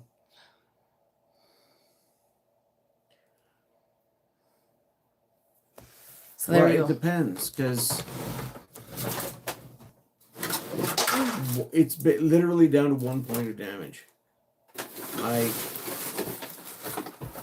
Yeah, whatever. Because if I was attacking you, that leaves me with that many less blockers. You've got more creatures than I do on the board. You only need to get 1 through to finish me. It's that counter swing that really did it in. But that was actually a very close game. I'm not even mad. I just don't like drawing out a game more than it has to go. I know, but that was a close game. Interestingly, in some respects. Oh well. There we have it. Papa Spokat wins again. It is now 10:04. Had enough. I don't know. We could take the 2 winners of the 2 matches and play them against each other. I suppose. So treefolk against Metalcraft. Sure. Oh wait, that's your.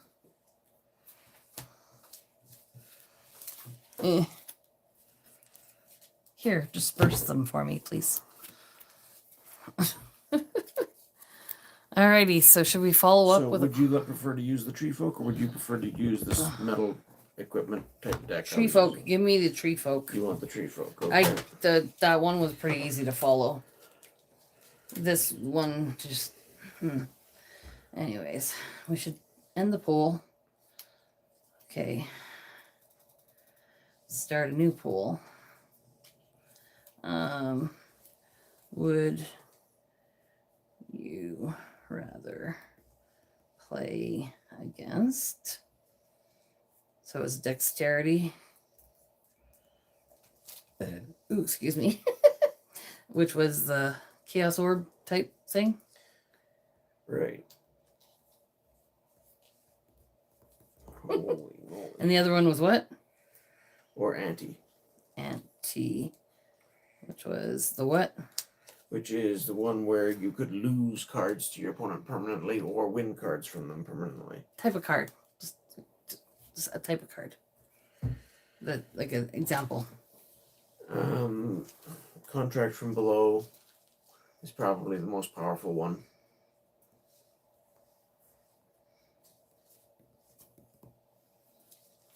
There you go. We had to follow up the other one with that. That's distributed. All right.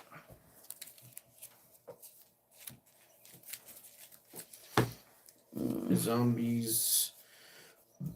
Honestly, here, let me show you something. What? If you had gotten one of these out at all during the game, that would have made your situation a lot stronger. Yeah, no, it's fine. I was just very confused with the deck. It was. And when you were looking at cards to play with Bubbling Muck, I thought you had one of these. No, I just was. I did. I wish I did. Because that's a lot of zombies all at once. And this is perpetually increasing zombies. Both of those cards are the real strong suit of this deck. Right. Do I get to go first because I lost? If you like.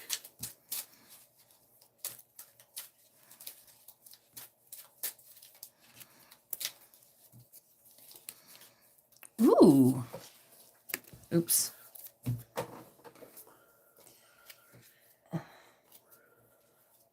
Okay. It's not really anything special. It's just I got a full art land. Okay. So I was excited about that. That's all. My turn. Yes.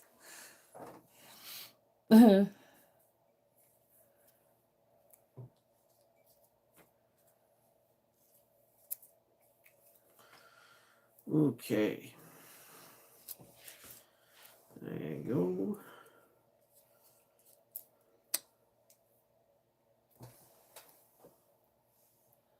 We got one vote, and dexterity is one you would rather play against.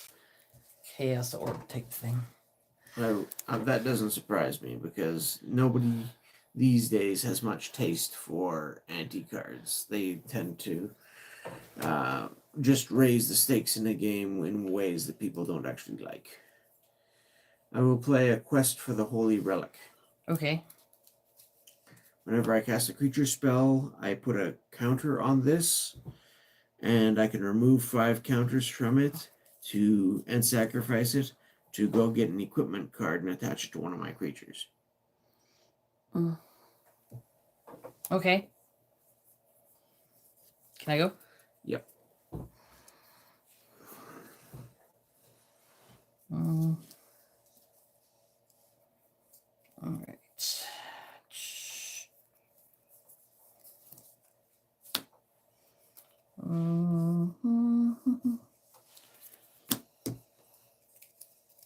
Treefolk Harbinger. Yep. Goody. That's what I can do. You may go. You're not going to use its ability? Wait. Oh, I can use it on this one? I didn't realize I could do that when this one comes into play. When a Treefolk Harbinger comes into play. Oh, I see. I just read Treefolk. See, I'm really bad for reading the cards all the way through. Okay. So, yeah. You may search your library for a Treefolk or a forest card, reveal it, and shuffle your library and put it on top. So you get to pick what you're going to draw next, basically. Yes. As long as it's some sort of forest or some sort of treefolk. Okay, so... Oh, but it's not like the free play one, is it? No. Because I don't have that It other just card. determines what your next draw is going to be, basically. Oh, okay. So I want to have something that I could play. Right. Or if you need more land, or you could do that. Or if you're flooded and just need more creatures, you could go get a creature. That's going to be helpful. It's options. Mm. If you are looking for a land in that deck, I would suggest the Murmuring Bosk. Mm-hmm. If you're looking for a creature, well, then there's options. Depends how much land you have available. Well, I mean, if what- I have a land in my hand, then I could only play something with 3 land, right? Right. So I have to find. Unless you want to draw something that'll be good the turn after, or whatever. Like start planning a couple of turns down the road. Um.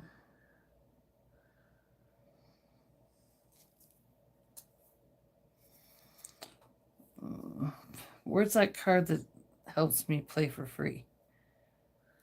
That's the what's it called? Leaf Crowned Elder, something like that.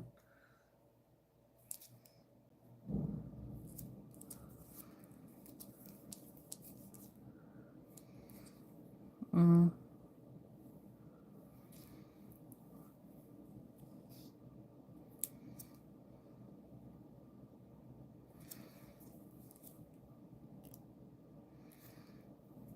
Oh, I can't play that next turn anyways.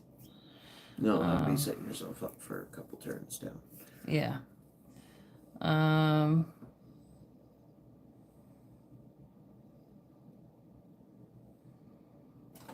Okay. So then what would... You think I should just get that one that gives me different land?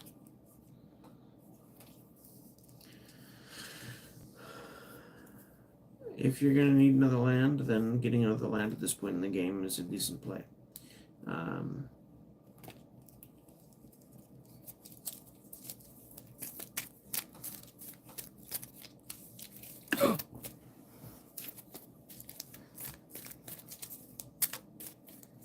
think one card got upside down. Alright. My turn. Yeah.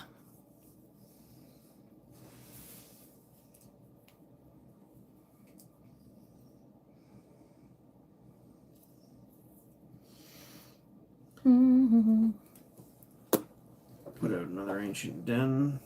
Tap 2. I'll pay 2 life. And I'll bring out another Porcelain Engineer again. Porcelain Legionnaire again. My turn? Your turn. And that's a counter on this for playing a creature.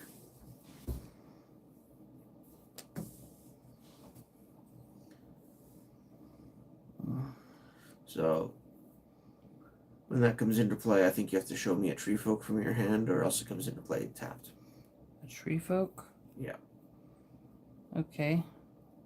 So... I could show you that one? Yep. Which you could then play. Exactly. So I may as well. Goody. Whenever a player plays a non-creature spell, each of that player's opponents may draw a card. Right. And that's one that's a lot of fun in a multiplayer game because it lets lots of people draw extra cards, especially you, usually. Because that deck is a lot of creatures, mostly. Okay. Done? Yes. So if you play a non-creature card, I get to draw a card? Right. Non-creature spell, I believe. Okay, well, just make sure you tell me it's a spell if I'm not noticing.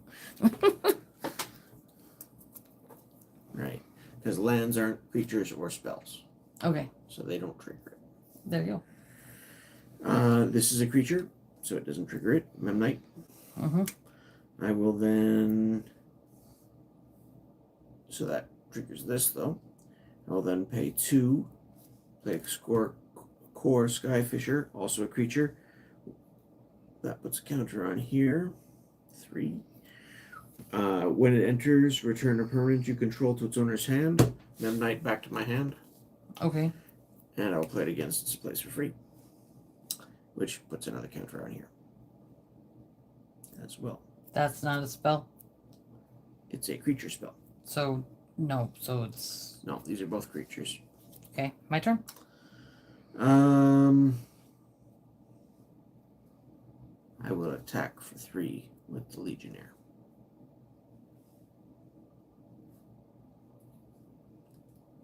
Three, 1 first strike. Okay. So I may as well just take the 3, shouldn't I? Probably. There we go. Where the heck is... Why can I never find the number? There we go. There we go. My turn. Your turn. Forgot to untap.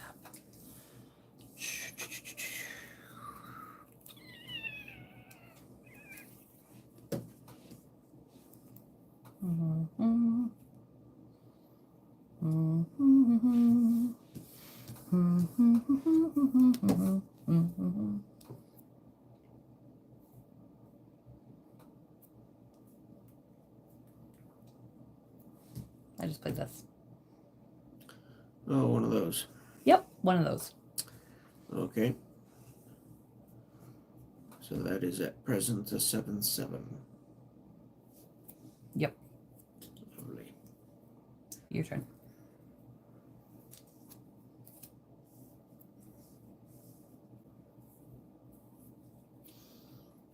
Another land. Oh, goody goody gumdrops.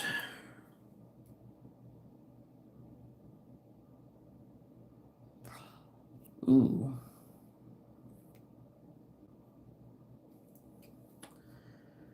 Okay.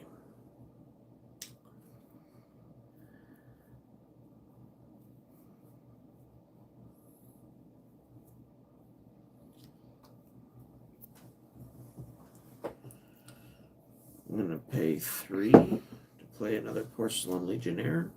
That's a creature, so this gets a token. I can then remove 5 quest counters from this and sacrifice it to search my library for an equipment card, put it onto the battlefield, and attach it to a creature I control. So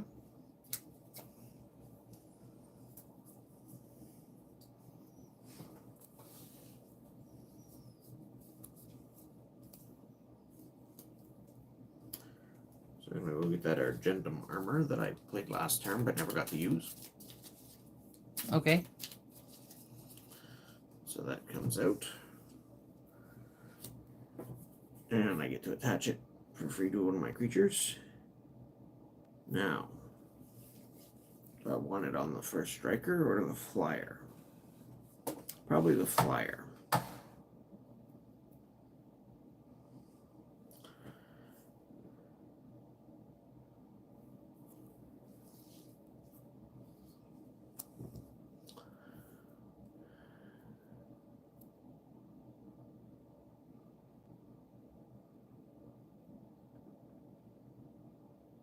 This gives me an interesting option.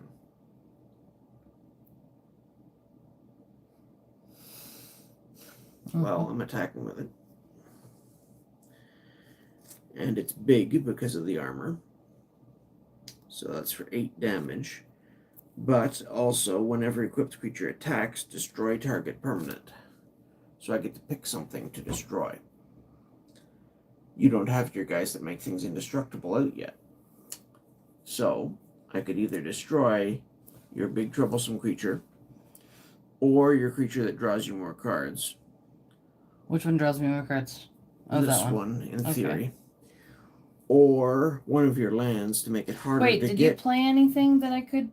No, I've played creatures. Even so that far. thing's a creature? This I didn't play. I used this thing that was already in play to go get it and put it into play. Does that mean play? No. Play means to cast. I don't see the I difference. didn't cast a spell. I didn't cast it. I went and got it out of my deck and put it directly into play. See, sounds like the same thing to me. It's not. Yeah, you said stuff like that before, and then you misplayed it, and then you misread, and then you Whatever. Whatever. What are you doing? That's a good question. I'm gonna get rid of the Dauntless Tower Bark, and you can take 8. I don't like you anymore. I don't like you. I can't find my 9. There's my 9. My turn. Your turn. This is probably the wrong play. Because, well, you could play a Timber Protector, but unless you get 2 of them, they don't protect themselves. So I can get rid of that next turn if you play one.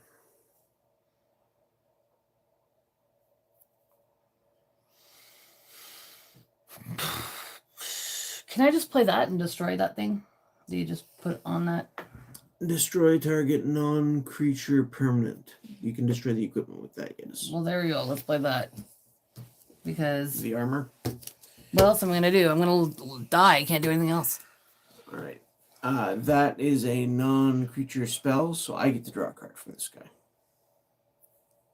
Whatever. Okay. I'm going to lose. My turn. Yes.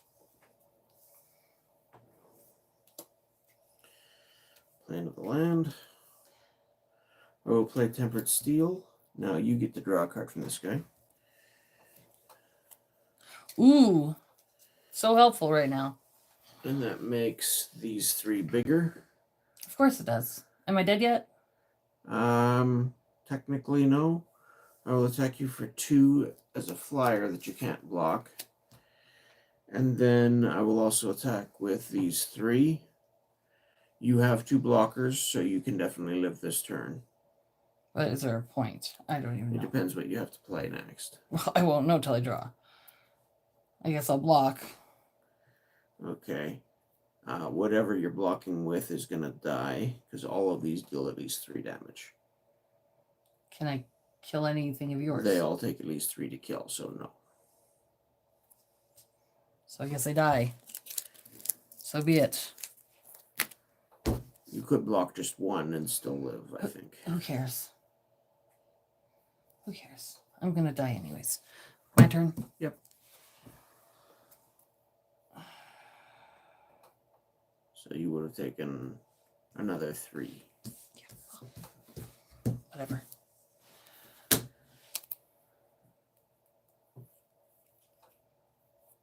Shh.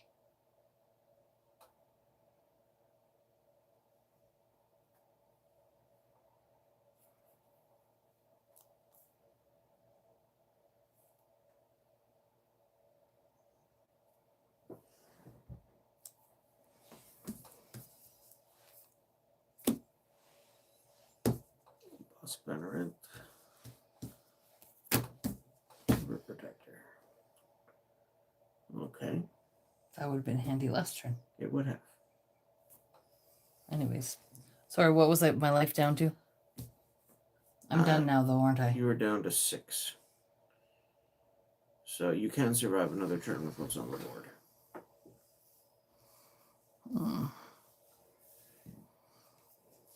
See, I like actually being able to do stuff. Like, if I can't do anything, it's not as fun. Right. It doesn't mean that I'm mad. It's not as fun. I'll bring you another Memnite and block with, or attack with all these again. Did you play anything that I can draw a card? No? No. Okay. So you are at 6. This you cannot block. These you have to block, the 2 big ones. Okay, but doesn't this make indestructible or something? Yes. So this is indestructible. So can I block the biggest one with that? These are the 2 biggest ones. So Okay. they have to block 1 each with these. Okay. This is 5/3, so it's not enough to kill this. It gets killed back. Okay. This is enough to kill this, Okay. but it's indestructible, So it doesn't kill it. so it doesn't kill it. And then this deals 2 back, but this has 3 toughness, so this one lives. and this deals you 3, and this deals you 2, so another 5 damage. You're down to 1. Oh my Your goodness. turn. This is really, really horrible. All right, my turn. My turn. It is my turn. Oh my goodness. I need something that gives me life. That's not going to be it.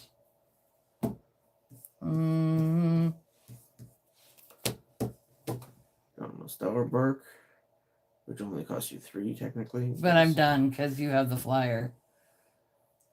Whatever. Yes, you still So. have. Yeah. And there we go. Papa Spokat beats me again. Because he is the master. I can only help Thomas win. I'll play you like 4 rounds and maybe beat you once. So let's try this again. An interesting deck. I don't want to play that one. Get rid of that deck. Okay. I do not like it. Fair enough. I'll switch decks. Oh my goodness. I do not like it. Do not like that one. I do not. Ugh. Thomas had a lot better luck getting stuff out than I did. Brinley's drink. Oh. Oof. How is everyone doing? I hope you guys are all having fun watching Papa Spokat defeat me.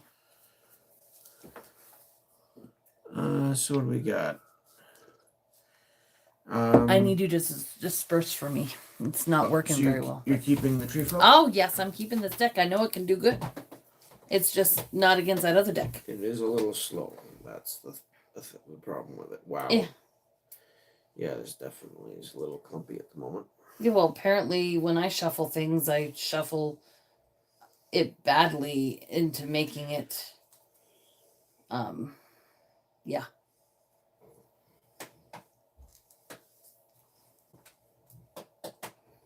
So, next week when we do our magic night, Papa Spokat's going to be working nights. So we're probably going to move it to another day. Because we won't be able to do Monday night magic unless we do it in the morning when you get home. After the kids go to school. Right. And it'll be a very short stream. So the question is, do we do Monday magic in the morning? Or switch it to Tuesday?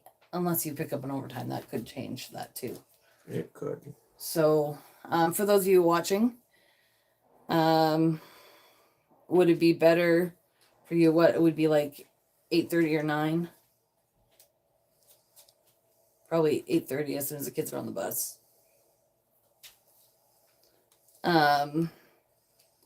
Or would you rather it be on Tuesday? I guess you could do it Tuesday afternoon. Because, I mean, you'd have to have or evening. If you do it in the evening, it'd have to be have a nap. So.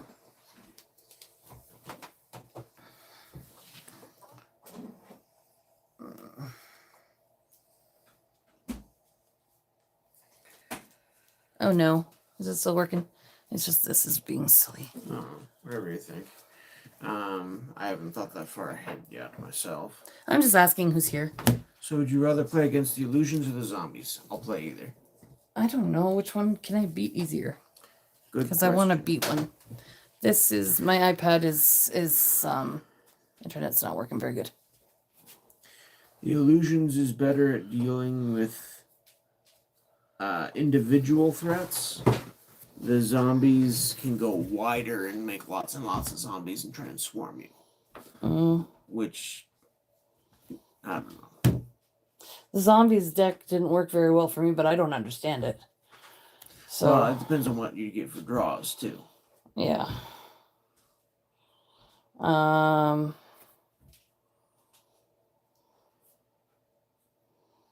don't know.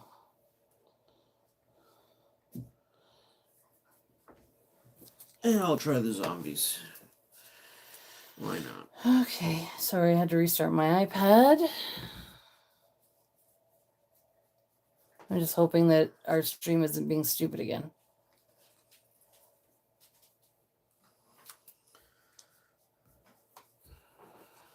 Oh. Last week that was weird when it did that.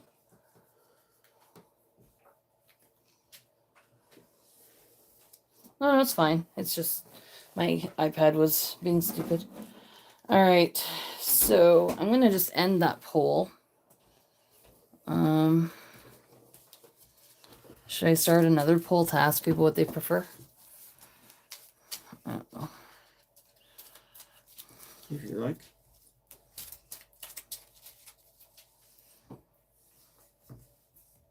I haven't had very many comments today. No, people just like to watch and lurk. Yeah, Keep that's fine. Monday. Have there been a few watchers typically, or have we had next to Ryan's nobody? here. No, we've had around anywhere from 6 to 9. We have Okay. 11 right now. We even have up to 13. Ryan is showing snow, snowflakes and snow clouds and snowstorming. I'm assuming. All right. Ryan, where are you again? I know I mailed you something before. I can't remember where you are though. It's I think Ontario, right? Somewhere in Ontario. We got zombies versus Monday, treefolk. but morning.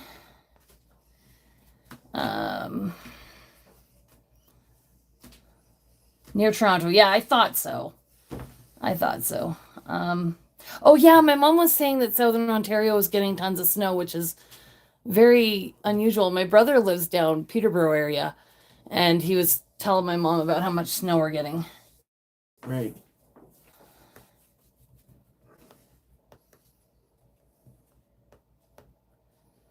Okay, start poll. All right. So these decks, one thing they have in common is they can both snowball. Okay. I'm going first But again. they do it in 'cause- different ways.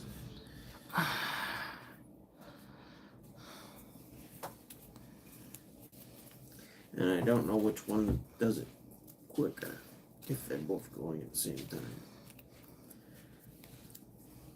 Oops. Ooh. My turn? Yes, it's my turn. I'm going first.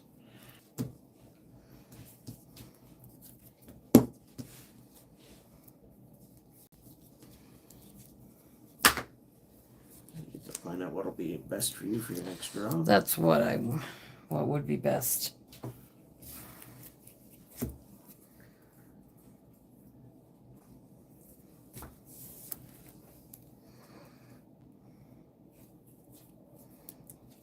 I'm just trying to think.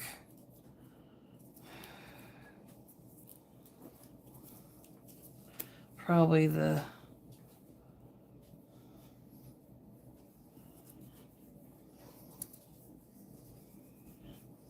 would it be better to have one that pays one less to play spells or to get another land? Depends if you need the color fixing and how much you're worried about it dying. Of what dying? Like if you play a creature, I might be able to get rid of it more easily than a land with these decks. I don't know. I think I'll just get something to give me land, because who knows?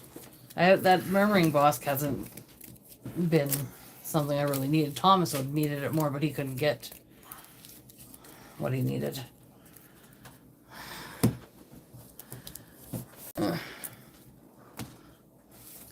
Yeah, the land base in that deck does need a little bit of work.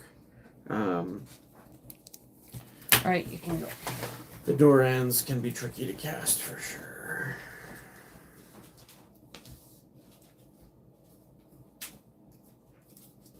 I have not had a good start here with this one. That's all I can do.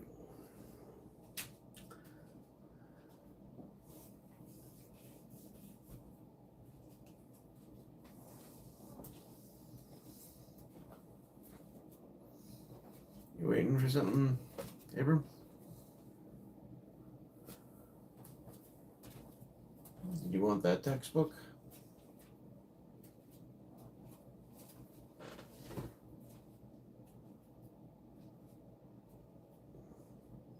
Should have come up a little earlier in the day when I could have helped you find the specific model you were looking for.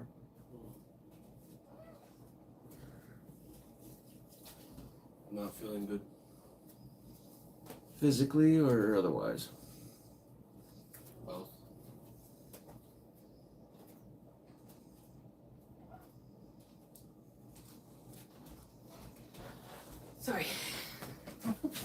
I'm back.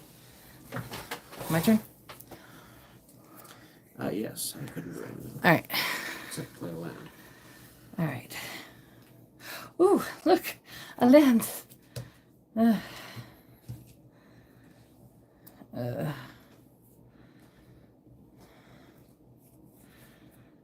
okay, I can't do anything.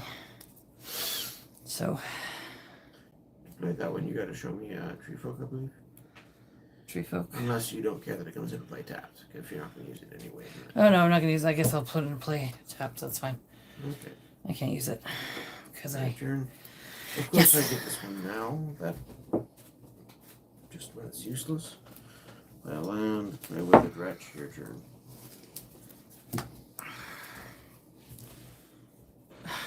It's gonna take forever to play.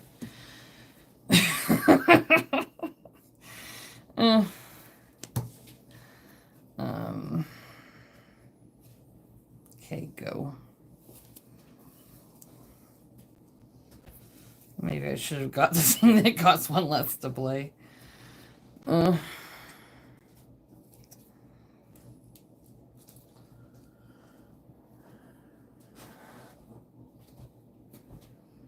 Play coffers.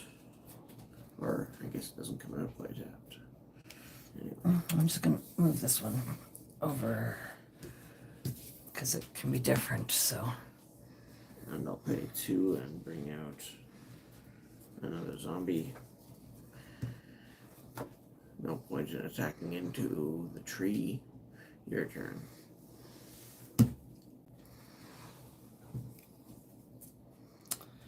oh boy.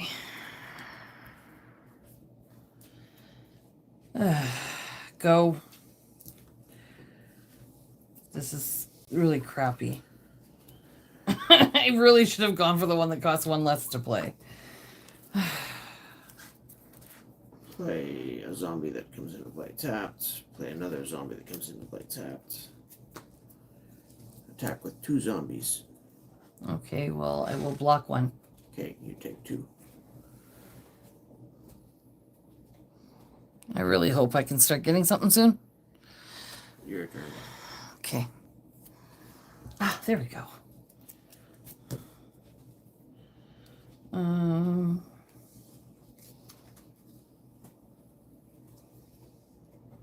Let's see.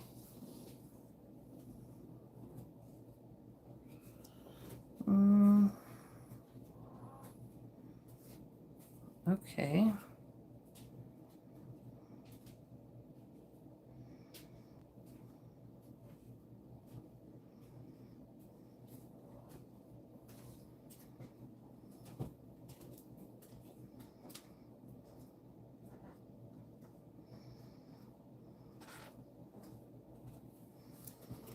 Okay.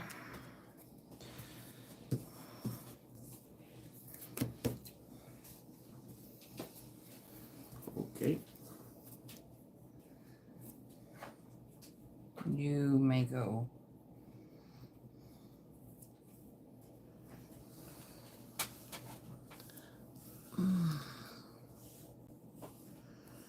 Huh.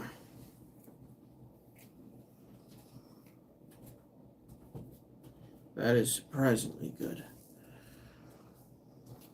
Urborg, all lands are swamps in addition to their other types.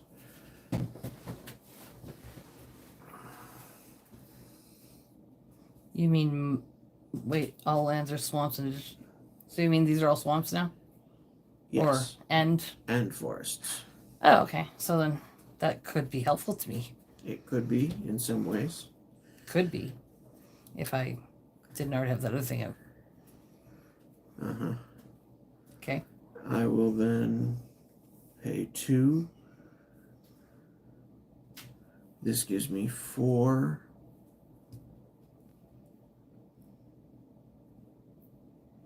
Mana.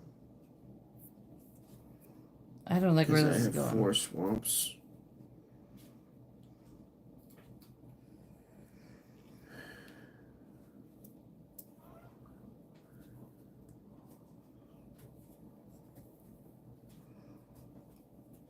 This is a little awkward, but Hurry up. Zombie Master. Okay. The zombies gain Swamp Walk. Okay. Which means if you have a swamp, they can't be blocked. if I have a swamp, they can't be blocked. Right. I don't like you.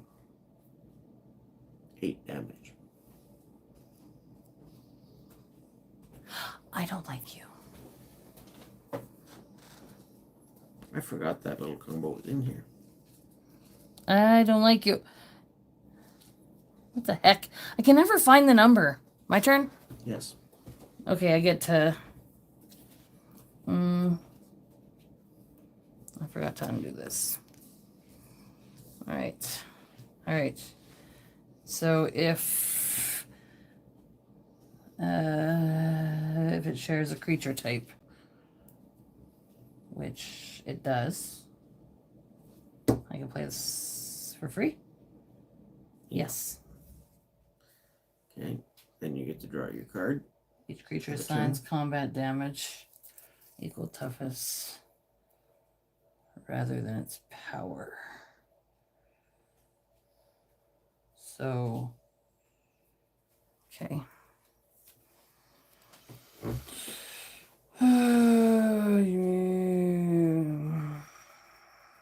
I need more freaking land. This is crazy.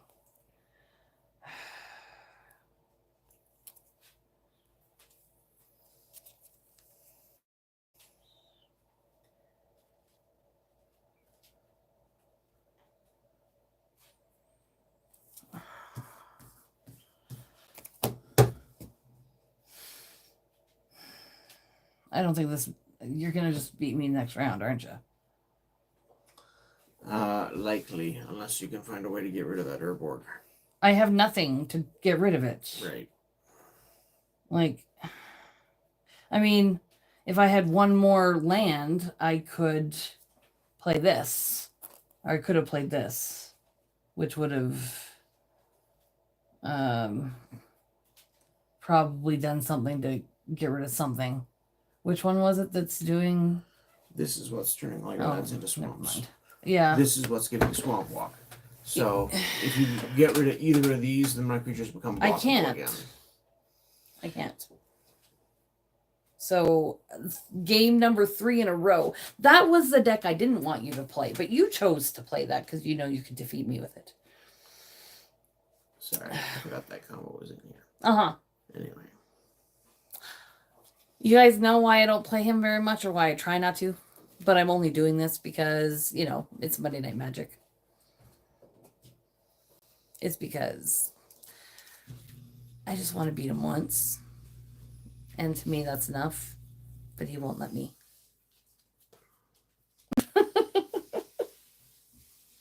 He's too good.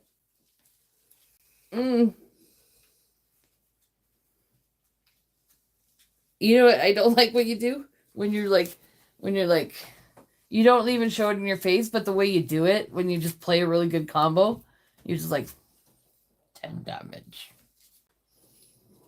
Like, you're really happy and excited that you could do that, but you're not showing it. But I know inside, you're very excited. And you're like, giddy as a little schoolgirl. That's one way of putting it.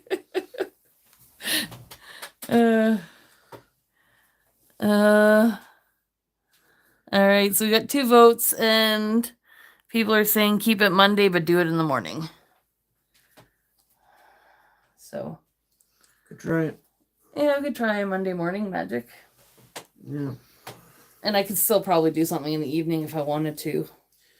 Just do something different. So do you want to try it against the Illusions deck? And that way you've tried it against all 3? Sure. And if I lose, it just means I suck, which I already know.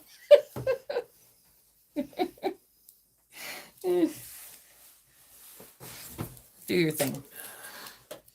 Ugh. Oh my goodness. Well, I hope you guys are enjoying this. I wonder if the buses are going to be canceled in the morning. Hard to say. It's going to be like minus 29 Celsius but the wind chill will be like minus 37 maybe, which I think could be cold enough to cancel buses.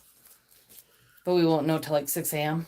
Without digging through the whole deck here, it's hard to say how badly clumped things are. And we can't plug our van in because the cord broke off. We haven't replaced that yet. So, yeah. Yay, living in the Great White North. Question is, would you rather more snow or freezing cold temperatures that you have to plug your vehicle in? That could be a poll. Close enough. Give it a shuffle.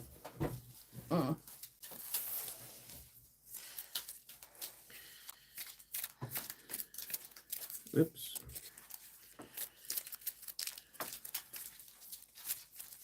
All right.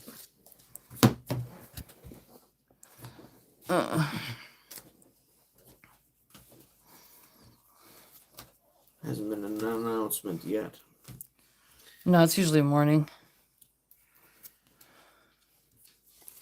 Well, that's a first. So am I starting this one? Or are you? No, I'm going to go first. Okay. I think I'm going to need to. That was, or I don't know if it matters. You know what? Just because I've not been able to do this yet, look what I get to play. Okay. Okay, go.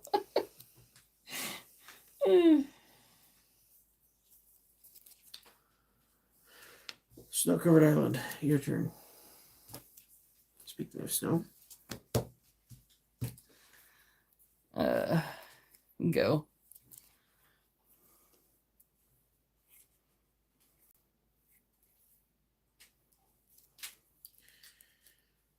Regular island.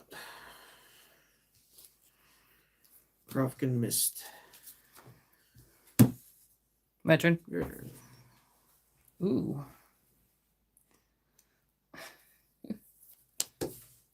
What does that one do? It's a flying creature with power and toughness each equal to the number of illusions in play, which right now is 1. It's also flying, isn't it? I enchant it. Yes, it does. I enchant it. Okay. You It may. is now a tree. I want it to be a tree. You may go. I need to stop it now because I can't play anything yet. Another snow-covered island. I will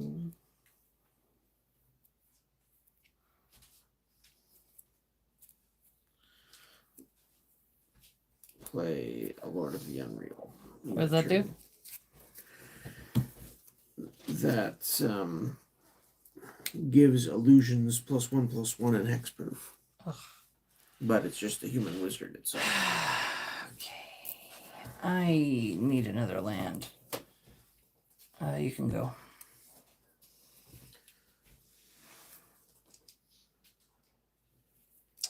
If I don't get another land soon, I think I'm definitely screwed. Play another island. Play a phantasmal dragon. My turn. Your turn.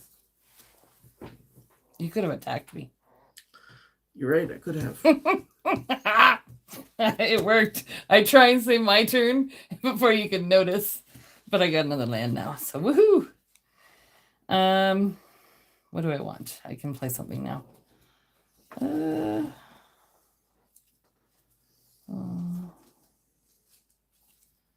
am going to. Nope, not that one.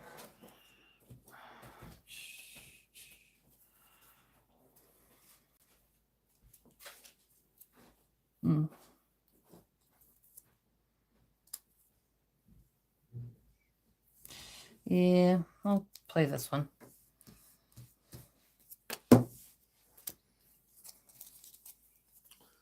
Okay.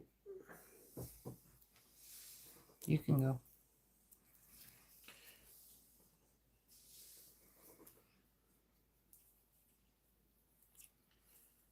Play another island. I don't like you. You get to throw this out stuff. You're going to be able to come destroy me soon.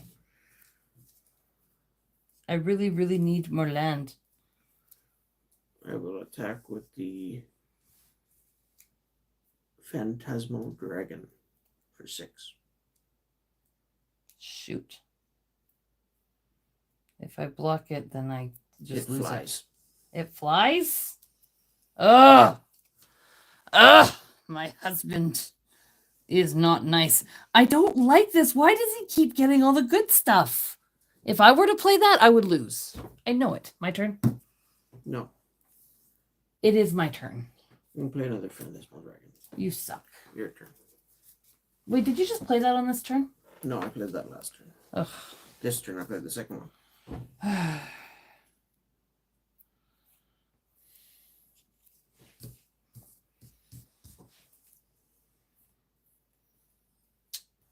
I don't like you. I'm done. I'm done. I'm done. That's probably that deck's biggest weakness is flying creatures. It's really got to find a way to outspeed them most of the time.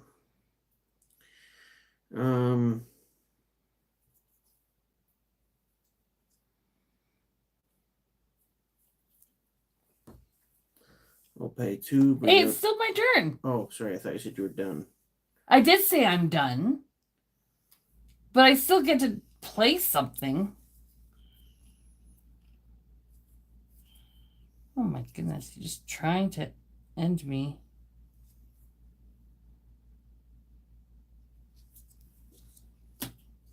Yes, technically that goes right there.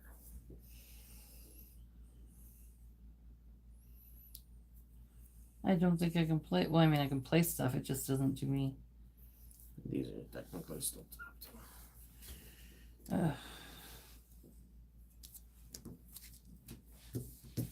So, like, I mean, there's not really much I can do. I mean, I guess I could attack you, but then that was that. Whatever, go. I'm done. You're gonna beat me. This isn't fair. Why can't I at least get one win against you? I can't even play anything. I'll play a Croaking Mist. And don't do this whole Illusory giddy. Servant. No, shut up. And send the 2 dragons for 6 and 6 is 12. I don't like you. I don't like you. Your turn. I don't like you. Oh, no. Oh, wait, I also... You would have seen the forest you just drew. Yeah. That does nothing for me.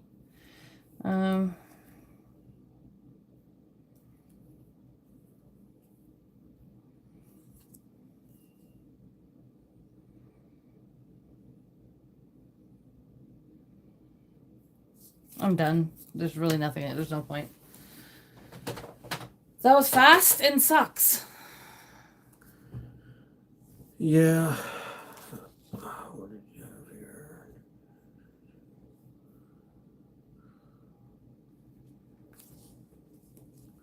If you'd gotten better hits with this, you might have, with the free stuff that might I have just helped. was able to get it out, like, this turn. I mean, I could have got it out last turn. But, or no, I did. Yeah, I just got it last turn. I could have put another one out this turn, but then it would have been, like, Yeah. I only got it out last turn, so I only got to use it once. Yeah, it's tough. This needs stuff to deal with flying stuff. Right now, all it's got is the Lignifies and the other black treefolk if it gets going. But it's cost 6. I just have really bad luck with magic stuff, even if I have stuff that I could play. You get the draw against Thomas, not so much, but against me, you get all the best luck ever. So I'm not even mad. It's just how it is. You know what I mean? It's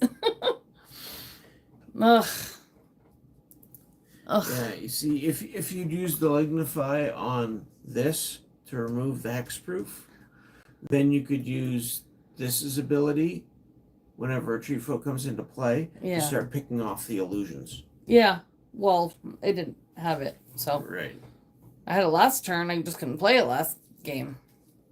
Yeah, it does cost So- 6, so it's a bit expensive to get going for sure, unless you hit it off the top of your deck with that one. Okay, well, why don't you come on this side and you kind of talk about some of your favorite combinations from each deck or whatever, and then I can see if there's somebody that we can go in, say hi to. And then, what have you thought much about Monday's stream? Then, if we're gonna do the morning, do we want to? Like, I don't think we'll ever find any. We won't find any more magic anywhere to do anything like out of new stuff before Monday, Probably not. unless Walmart still has that Foundations block, but that's overpriced. No, even if it does, yeah. Unless I take a drive to the not really a reason to the do next that. town to go see what they have. The one store actually has magic stuff.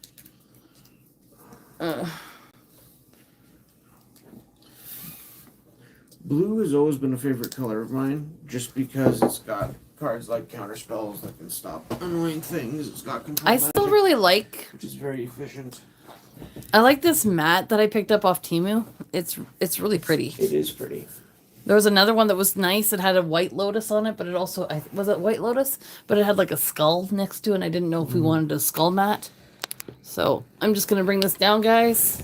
I've seen some nice Oops. Arabian Nights themed ones. I'd love to get something like that. Let one Papa of these Spokat days. talk about. Or even antiquities themed. There's, I'm sure there's something out there. But yeah, here's an old school illusion from back in the revised days, and from Alpha. It says Phantasm on the card, but it's been errated to illusion, which is why I made the cut. I've got some counter spells. I never got any of the bears as a 1-drop. It's supposed to be my quick start card. Just go show you all those decks are good. It's just what you can get. Yeah, Because I mean that treefolk deck destroyed you in the first round. it did. Although you almost beat Thomas, he got the right card at the right time, and Clone, except with the illusion downside. There's, again, the Mistform War Chief. This is why there's snowlands in the deck, because I can use the snow mana. Target creature loses flying until end of turn, so if I do get into a flight battle, this is sort of a trump card there. Flying. Yeah, flying is a weakness for treefolk. There was a treefolk that I was considering putting in the deck with reach, but it didn't make the cut, sadly. As soon as I saw these in the same set with the illusionary bears and dragons, I knew I wanted to build this deck. And then I just found a bunch of other neat stuff to go with it. Just not nearly as good as Ancestral Recall, but still can be handy. Here's another one from Stronghold. Unblockable as long as no other creature is attacking. So if they do have a bunch of air defense, this will get around that. And otherwise, it's got a pretty big toughness, which can be helpful on defense. Mana Leak's a decent counterspell. Phantom Warrior, another illusion. Unblockable. Been a classic for a long time. Control Magics again. Just, oh, you've got a big threat. Now it's mine. Illusionary Servant, back from M10. Basically, it's got the Serendipity stats with the illusion downside, except takes an extra blue, but in a mono blue deck, doesn't matter. Threw in a Time Warp. There's the German control magic. Krovkin Mists, nice little illusion from Cold Snap. 2-cost flyer, and it can get decent size in this deck. that's weird. This is really weird. Classic counterspell. My background's gone. That is weird. It's just black. I like this. Honestly, my favorite counterspell is probably the original from like 4th edition through Alpha, whatever. But of all the other options they've made over the years, this might be my next favorite. From Ice Age.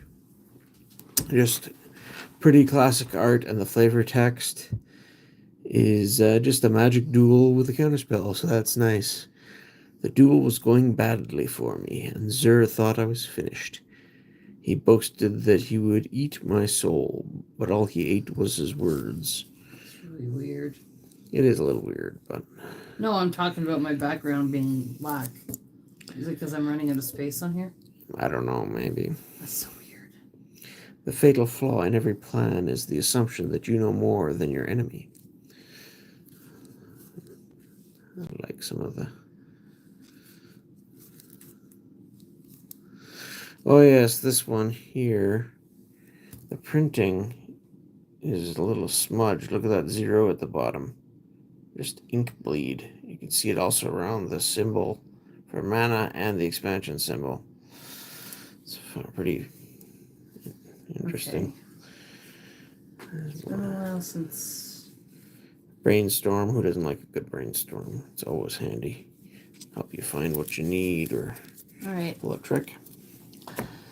The treefolk deck. Again, I'm anxious to rebuild this with some of the cards from the Lord of the Rings expansion. I think that'll be great fun. This one I don't like very much as a card on its own, but it can be handy if the deck starts going and you're getting plays as a removal spell, basically. Whenever you play a treefolk, you may have target creature get +3/-3. So anything 3 toughness or less that can kill. Or if you get 2 treefolk down in a turn, which can happen with the flower crown elder, leaf crown elder, whatever it's called, that's doable. The orchard warden that gives you life, similarly when you're playing. Dauntless Starbark's just a big warrior. Unstoppable Ash is a less big warrior, but can be handy. I've only got 2 of these in the deck here. The Leaf Crown Elders are 4 of. Basically, it's the engine that gives you the most card advantage typically. Doran, just all your tree folk get better when they can fight with their toughness. Timber Protectors, again, if you get 2 of these out, you're pretty much immune to board wipes, and they do a lot to keep your forests and your trees going. Very helpful when there's a lot of stuff out there. I almost considered running stuff like Armageddon, Wrath of God in the deck itself to sort of combo with the Timber Protectors, but I figured that was a little bit too much. The Storyteller, cheaper way of getting some card advantage, basically. That's a 3-drop. And again, especially multiplayer, Treefolk Harbinger, set up your draws. The Banneret, make all your guys a little cheaper. Almost as good as playing another land. Yeah, and then we're repeating. I've got 2 Bosks in this deck. Technically, it should be running more than that, but that's all I had handy at the time. Or I could run some Savannas and Bayous. That would also do the job. I like the art on that. Just as well, pretty much. It is nice. And this is one that they redid. The light comes through. It's cool. They redid this card in the Hobbit Commander deck, the Food and Fellowship, whatever one, with the Hobbits. So put new, fresh art on it to match the theme. We could order from Costco the last 2 Lord of the Rings things that they have, and we could try that on Monday if it gets here in time. I don't know if it would. We could, but I'd have to order it today, and I can't order till Thursday. Exactly. So that's not likely to be something that's going to. Yeah. Anyway, and I still am not convinced that it's worth the money at this point. No, it's just something to do. Like, I mean, yeah, you have a couple packs, you might get something you need. But this is just one I threw in there because it matched the Treefolk theme. It's not really the best. A 2/5 for 5. It's indestructible in itself, so you don't have to worry about setting up the protection with the Timber Protectors. And whenever it attacks, reveal the top card of your library. If it's a creature card, you gain life equal to that card's toughness and lose life equal to its power, and then put it into your hand. So it can draw you an extra card and gain you some life, as well as being indestructible. It's, it's a neat little option that matches the deck fairly well, which is why I put it in there. Root Grapples. I don't want to run too many of these because the deck relies, especially since I put in the 3-drop storytellers, on not having very many creatures. But this is a very handy one. It does count as a tree folk. As an instant, it does draw you a card almost all the time, and destroy a non-creature permanent is pretty diverse. Yeah, again, the timber protectors, and then you've got the lignifies to deal with creatures. Again, I don't want to run too many of them in this configuration of the deck. So, you're planning on adding some of the stuff from Lord of the Rings to the deck? Or? Yeah, I'll probably do a major rework of the deck and then work in some of the Lord of the Rings stuff. Probably the Unstoppable Ashes will be coming out at that point, and I'm not sure what else. Cut down on some of the things that I don't want.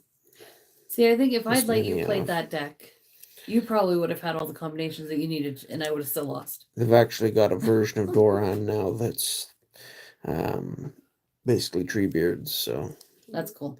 And then this is, I have 2 of these. I only put in 1. It'll probably get cut again because it's been in and out. But just again, a tribal instant that counts as a tree folk. Costs 5, but less if you got a banneret or something. Put a 2/5 green tree folk shaman creature token into play.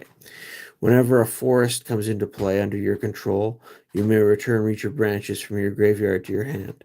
So you get to play it, put down a creature token, and then next time you play a forest, it comes back to your hand. You can do it again. Oh, you can can do we it maybe again. try and build a deck from the Blue Bro? We could do that at some point, yeah. Because I want to have a Blue Bro deck. I like Blue Bro. Here's the Metalcraft deck. I never did get an Ornithopter in any of the games we played. The quest for the Holy Relic. I mean, if you've got a powerful equipment, this is just... And what really makes it work is it's something to throw out quick and early, and with the Ornithopter being bounced in your hand with Gleam Talk or the Core Skyfisher, you can really get this live in a hurry, and then just putting a big expensive equipment out for free and equipping it is can be quite strong. Pure Steel Paladin. Equipment you control have equip 0 as long as you control 3 or more artifacts. Another way to get the that armor equipped for cheaper.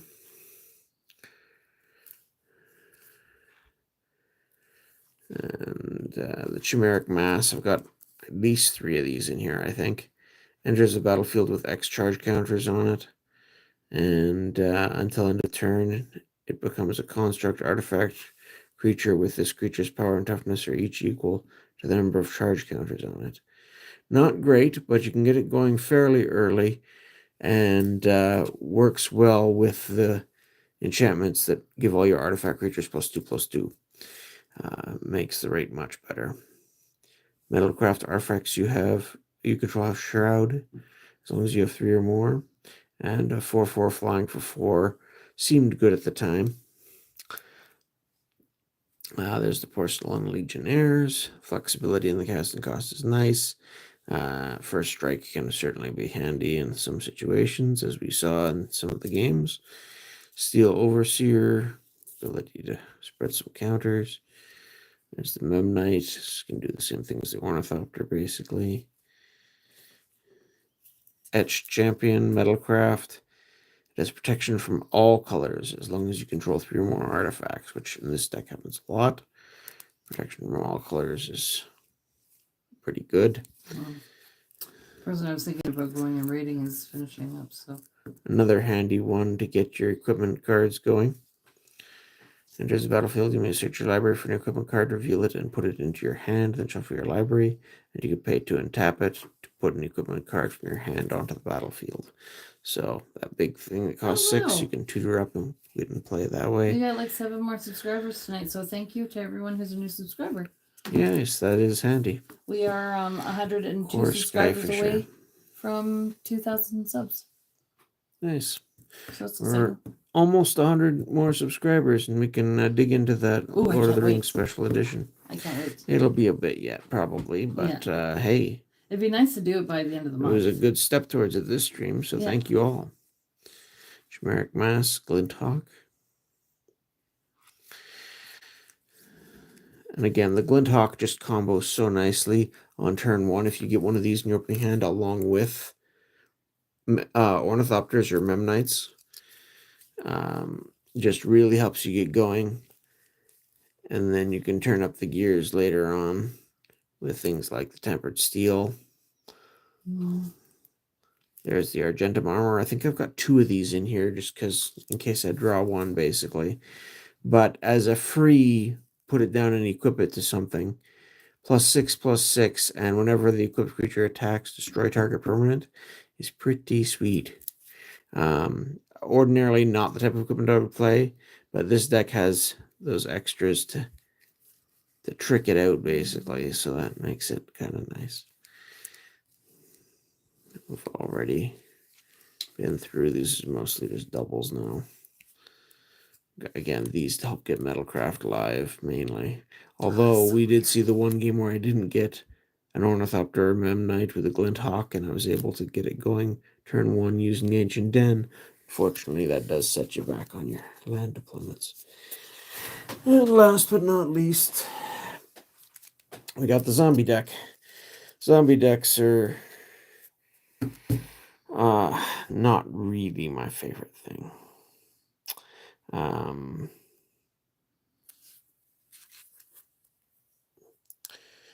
It's just a little bit too generic. I do like a tribal deck, but there's just so many options for zombies.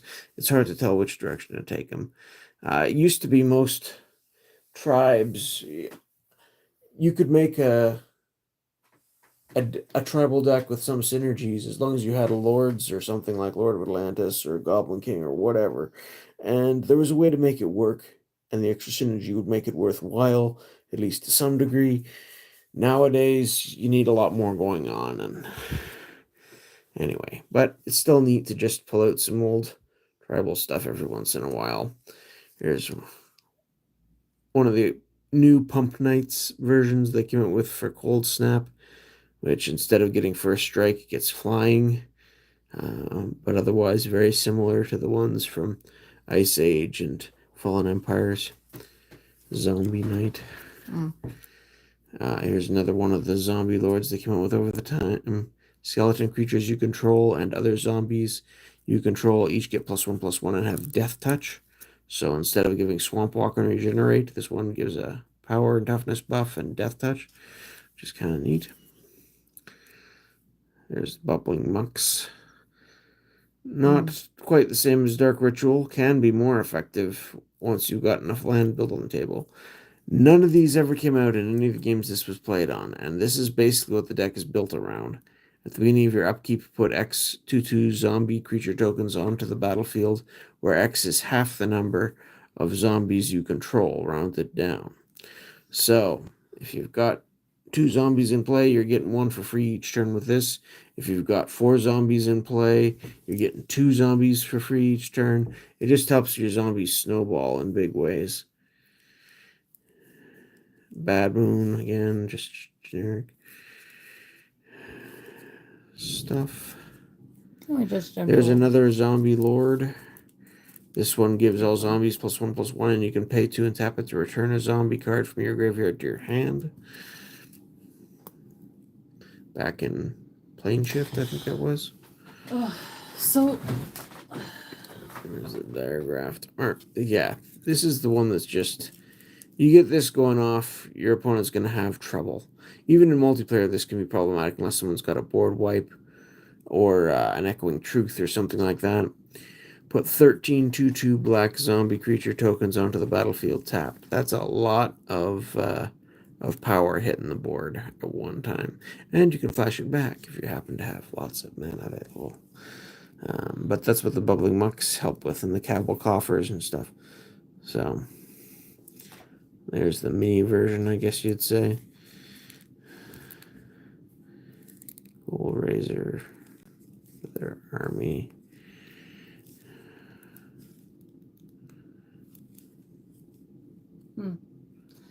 So A lot of repeats. You're working nights this week, so on Another different zombie lord. Thursday for Pokemon Day. Do we want to do a morning stream when you get home again, or do? I mean, we could, but I'm not gonna be able to stay up long for it. I'm probably gonna have to get to bed at 9 now with the new time. Yeah. So. Oh yeah, that's right.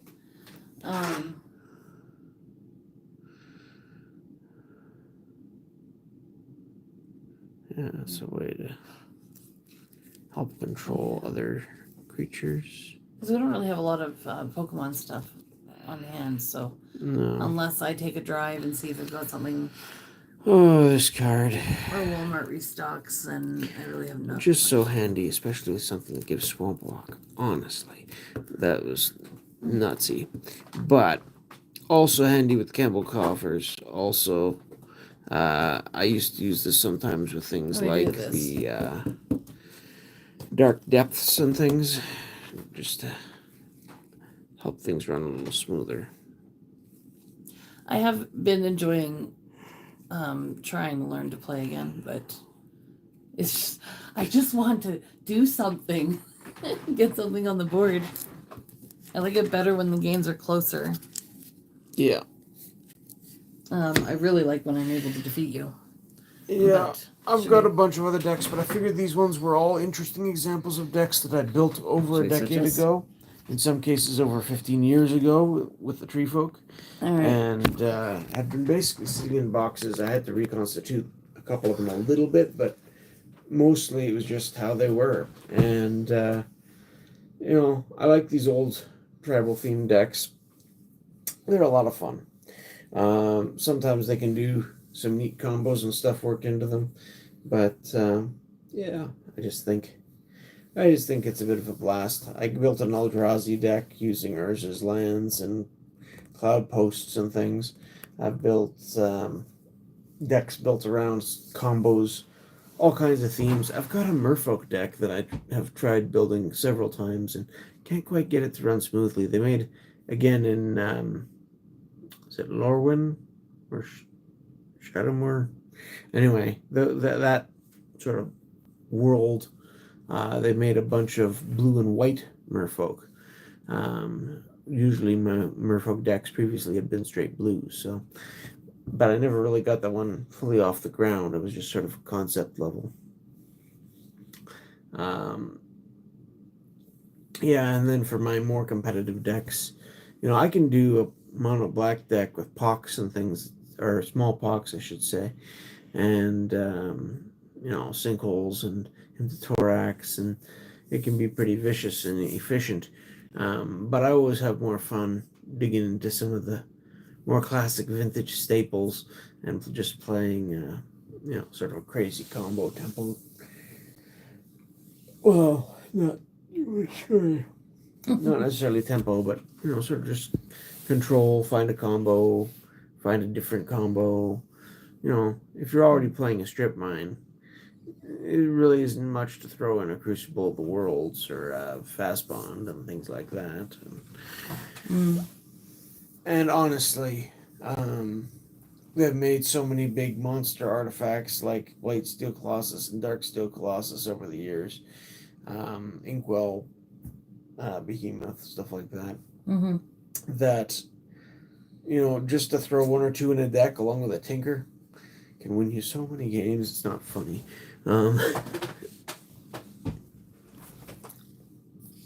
But yeah, still some of the old classics kicking around, even if it's not technically the best. You probably saw it last week with the Vampires deck. I had a Singir vampire or two and a Baron Singir, just because why not? It's the theme flavor where it all began. Stuff that when I was getting into the game, they were trying to work out the themes a bit more. I remember even Krovikan Vampire seeing some play back in the day, but yeah, it was interesting. If you're gonna have a bunch more yes, I'm tired. Sorry, it's been a That's long okay. day. It has been. It's been quite the weekend. It's Yeah, and weird. they're changing my shift hours at work, so it's going to be a bit of a change to how we do things here. We're still figuring it out. But Anyways. yeah, I didn't have a red deck here today. Red decks are usually burn decks or goblin decks or funky dragon heavy. decks like the Dragonstorm deck that we tried out last time. We never did get that to work. Dragons. On a dragon deck. The Dragonstorm deck can be. There's a few different ways you can approach it once you get the Dragonstorm off, depending if it's multiplayer, single player, if you're just having fun, if whatever. You can do with hunted dragons and then a thunder dragon, or you can do with a bunch of hasty dragons and just try and swarm somebody and take them out. There's a few other options too, but those are usually. I am gonna put a link in chat that somebody that I figure we can go over. Is this something you wanted to show for Thursday? Maybe we could do that on Thursday. Maybe as a possibility. No guarantees, but we did have one more of these terrestrial festival boxes. We had fun opening a couple earlier, and yeah, sort of we can pretend that it's English and hope for some of the better hits that are in that version. But who knows? We already had more than our luck's share with one of those. That we bought the first box that we bought off Broly. If you guys know who Broly Pulls is, I bought one just on a whim off of him. I got to pick one out of like 6 boxes or something like that. Maybe it was 4. 4 on the shelf. And it had the God Pack. I think it's the only like God Pack he's actually pulled from those too. You haven't seen many. I've seen a few people open the demigod packs. I've seen a few people get them, but that was the only one that Broly got. But, and we are actually currently like as soon as we pay him for the grading, he's gonna get the God Pack graded with tag grading. I think we're gonna try tag out. Should be nice. So it'll be our first time. And what I like about them is they tell you why you got the grade you did. They actually give you a report, not like PSA where they just send you, you got 9.5 or 9 or whatever. And I don't think Magic the Gathering's had God packs since like beta. I don't know. They had a couple of packs where you could get all the uncommons. I guess they ran out of uncommons to stuff in the starter deck, so they just replaced them with cards from the rare sheet. I'm actually tempted. I'm actually tempted to just go ahead and rip open the binder set and even that last Pokemon Center ETB we have for the Prismatic Evolution set, because we haven't got much of that because no, we haven't. It's hard I'm sure more will turn up over time. I hope so. I wouldn't, I hope so. I don't know. I'd keep the Pokemon Center ETB sealed personally. Probably. Unless they're planning on re-releasing a whole another wave of them. No. But the binder, we wanted a binder anyway to put stuff in, so I want one sealed too, though. So if they drop the prices on them a bit and I can get one sealed, then that'd be nice. There's a question for anybody who wants to answer a question. What do you prefer for black, bubbling muck or dark ritual? There's a choice. You prefer to the explosive power out of the gate or more power down the line to play something really obnoxious. So anyways, we should probably call it though. We do appreciate everyone for watching and hanging out with us. Sure do. Even the lurkers. I don't know. I could have put a red deck in the mix, but goblins are sort of like zombies. There's just been so many over the years. And then if you're playing a burn deck, that's even less exciting because burn decks are pretty basic and just, how quickly can I deal direct damage? Or some hasty creatures maybe for variety, but I don't know. I just don't find them all that interesting. They can be good. They can be fun sometimes to break out, but Dark Ritual, says Ryan. Yeah, that's usually the go-to, but I'm not opposed to using either or both, depending on the situation. I like the Dark Ritual, especially in the Dragonstorm deck. That one's nice. But I just like to be able to defeat you once in a while. No, I know. And you do defeat me once in a while, but not enough. Anyways, I think we're gonna call it. Please stick around for the raid. We're gonna go over to Jay's Corner. It's been a while, I think, since we've been on his channel. I was gonna raid ALB, but I think he was ending, so we changed our mind. But yeah, let's head over there, hit the like button. For those of you who remember Yeah. my set reviews that I used to do well, back this late Set spring, reviews. early summer. Yeah, going through some sets I've collected over the years. This weekend I tried to reconstitute a dark steel set out of my collection, and I'm missing a little bit more of it than I would like to do a set discussion on, but I did have a good chunk of it, so it's neat because it follows that gap from after I did Onslaught, which was the last of the traditional borders and frames, and then the first block with the new ones was Mirrodin, and Darksteel was the second set of Mirrodin blocks, so it ties in there as a historical point of interest, and there was a lot of stuff in Darksteel, man. I think per capita it might have had more strong cards than even Mirrodin did. That block, honestly, the people talk about Magic's golden age, and now they mean something different than what for me, the golden age was, sort of the alpha, beta, unlimited up to, sort of legends. And then it started to peter off. That was the golden age. You're talking silver age, you're into Urza's block. And then bronze age was Mirrodin block. Sort of, when artifacts ruled A, B, and C. But now people talk about the golden age and they include Urza's block right in with alpha and beta. And it just seems weird to me. Anyways. Yep. I don't know the time shift, the time delineations anymore. It's all gone weird.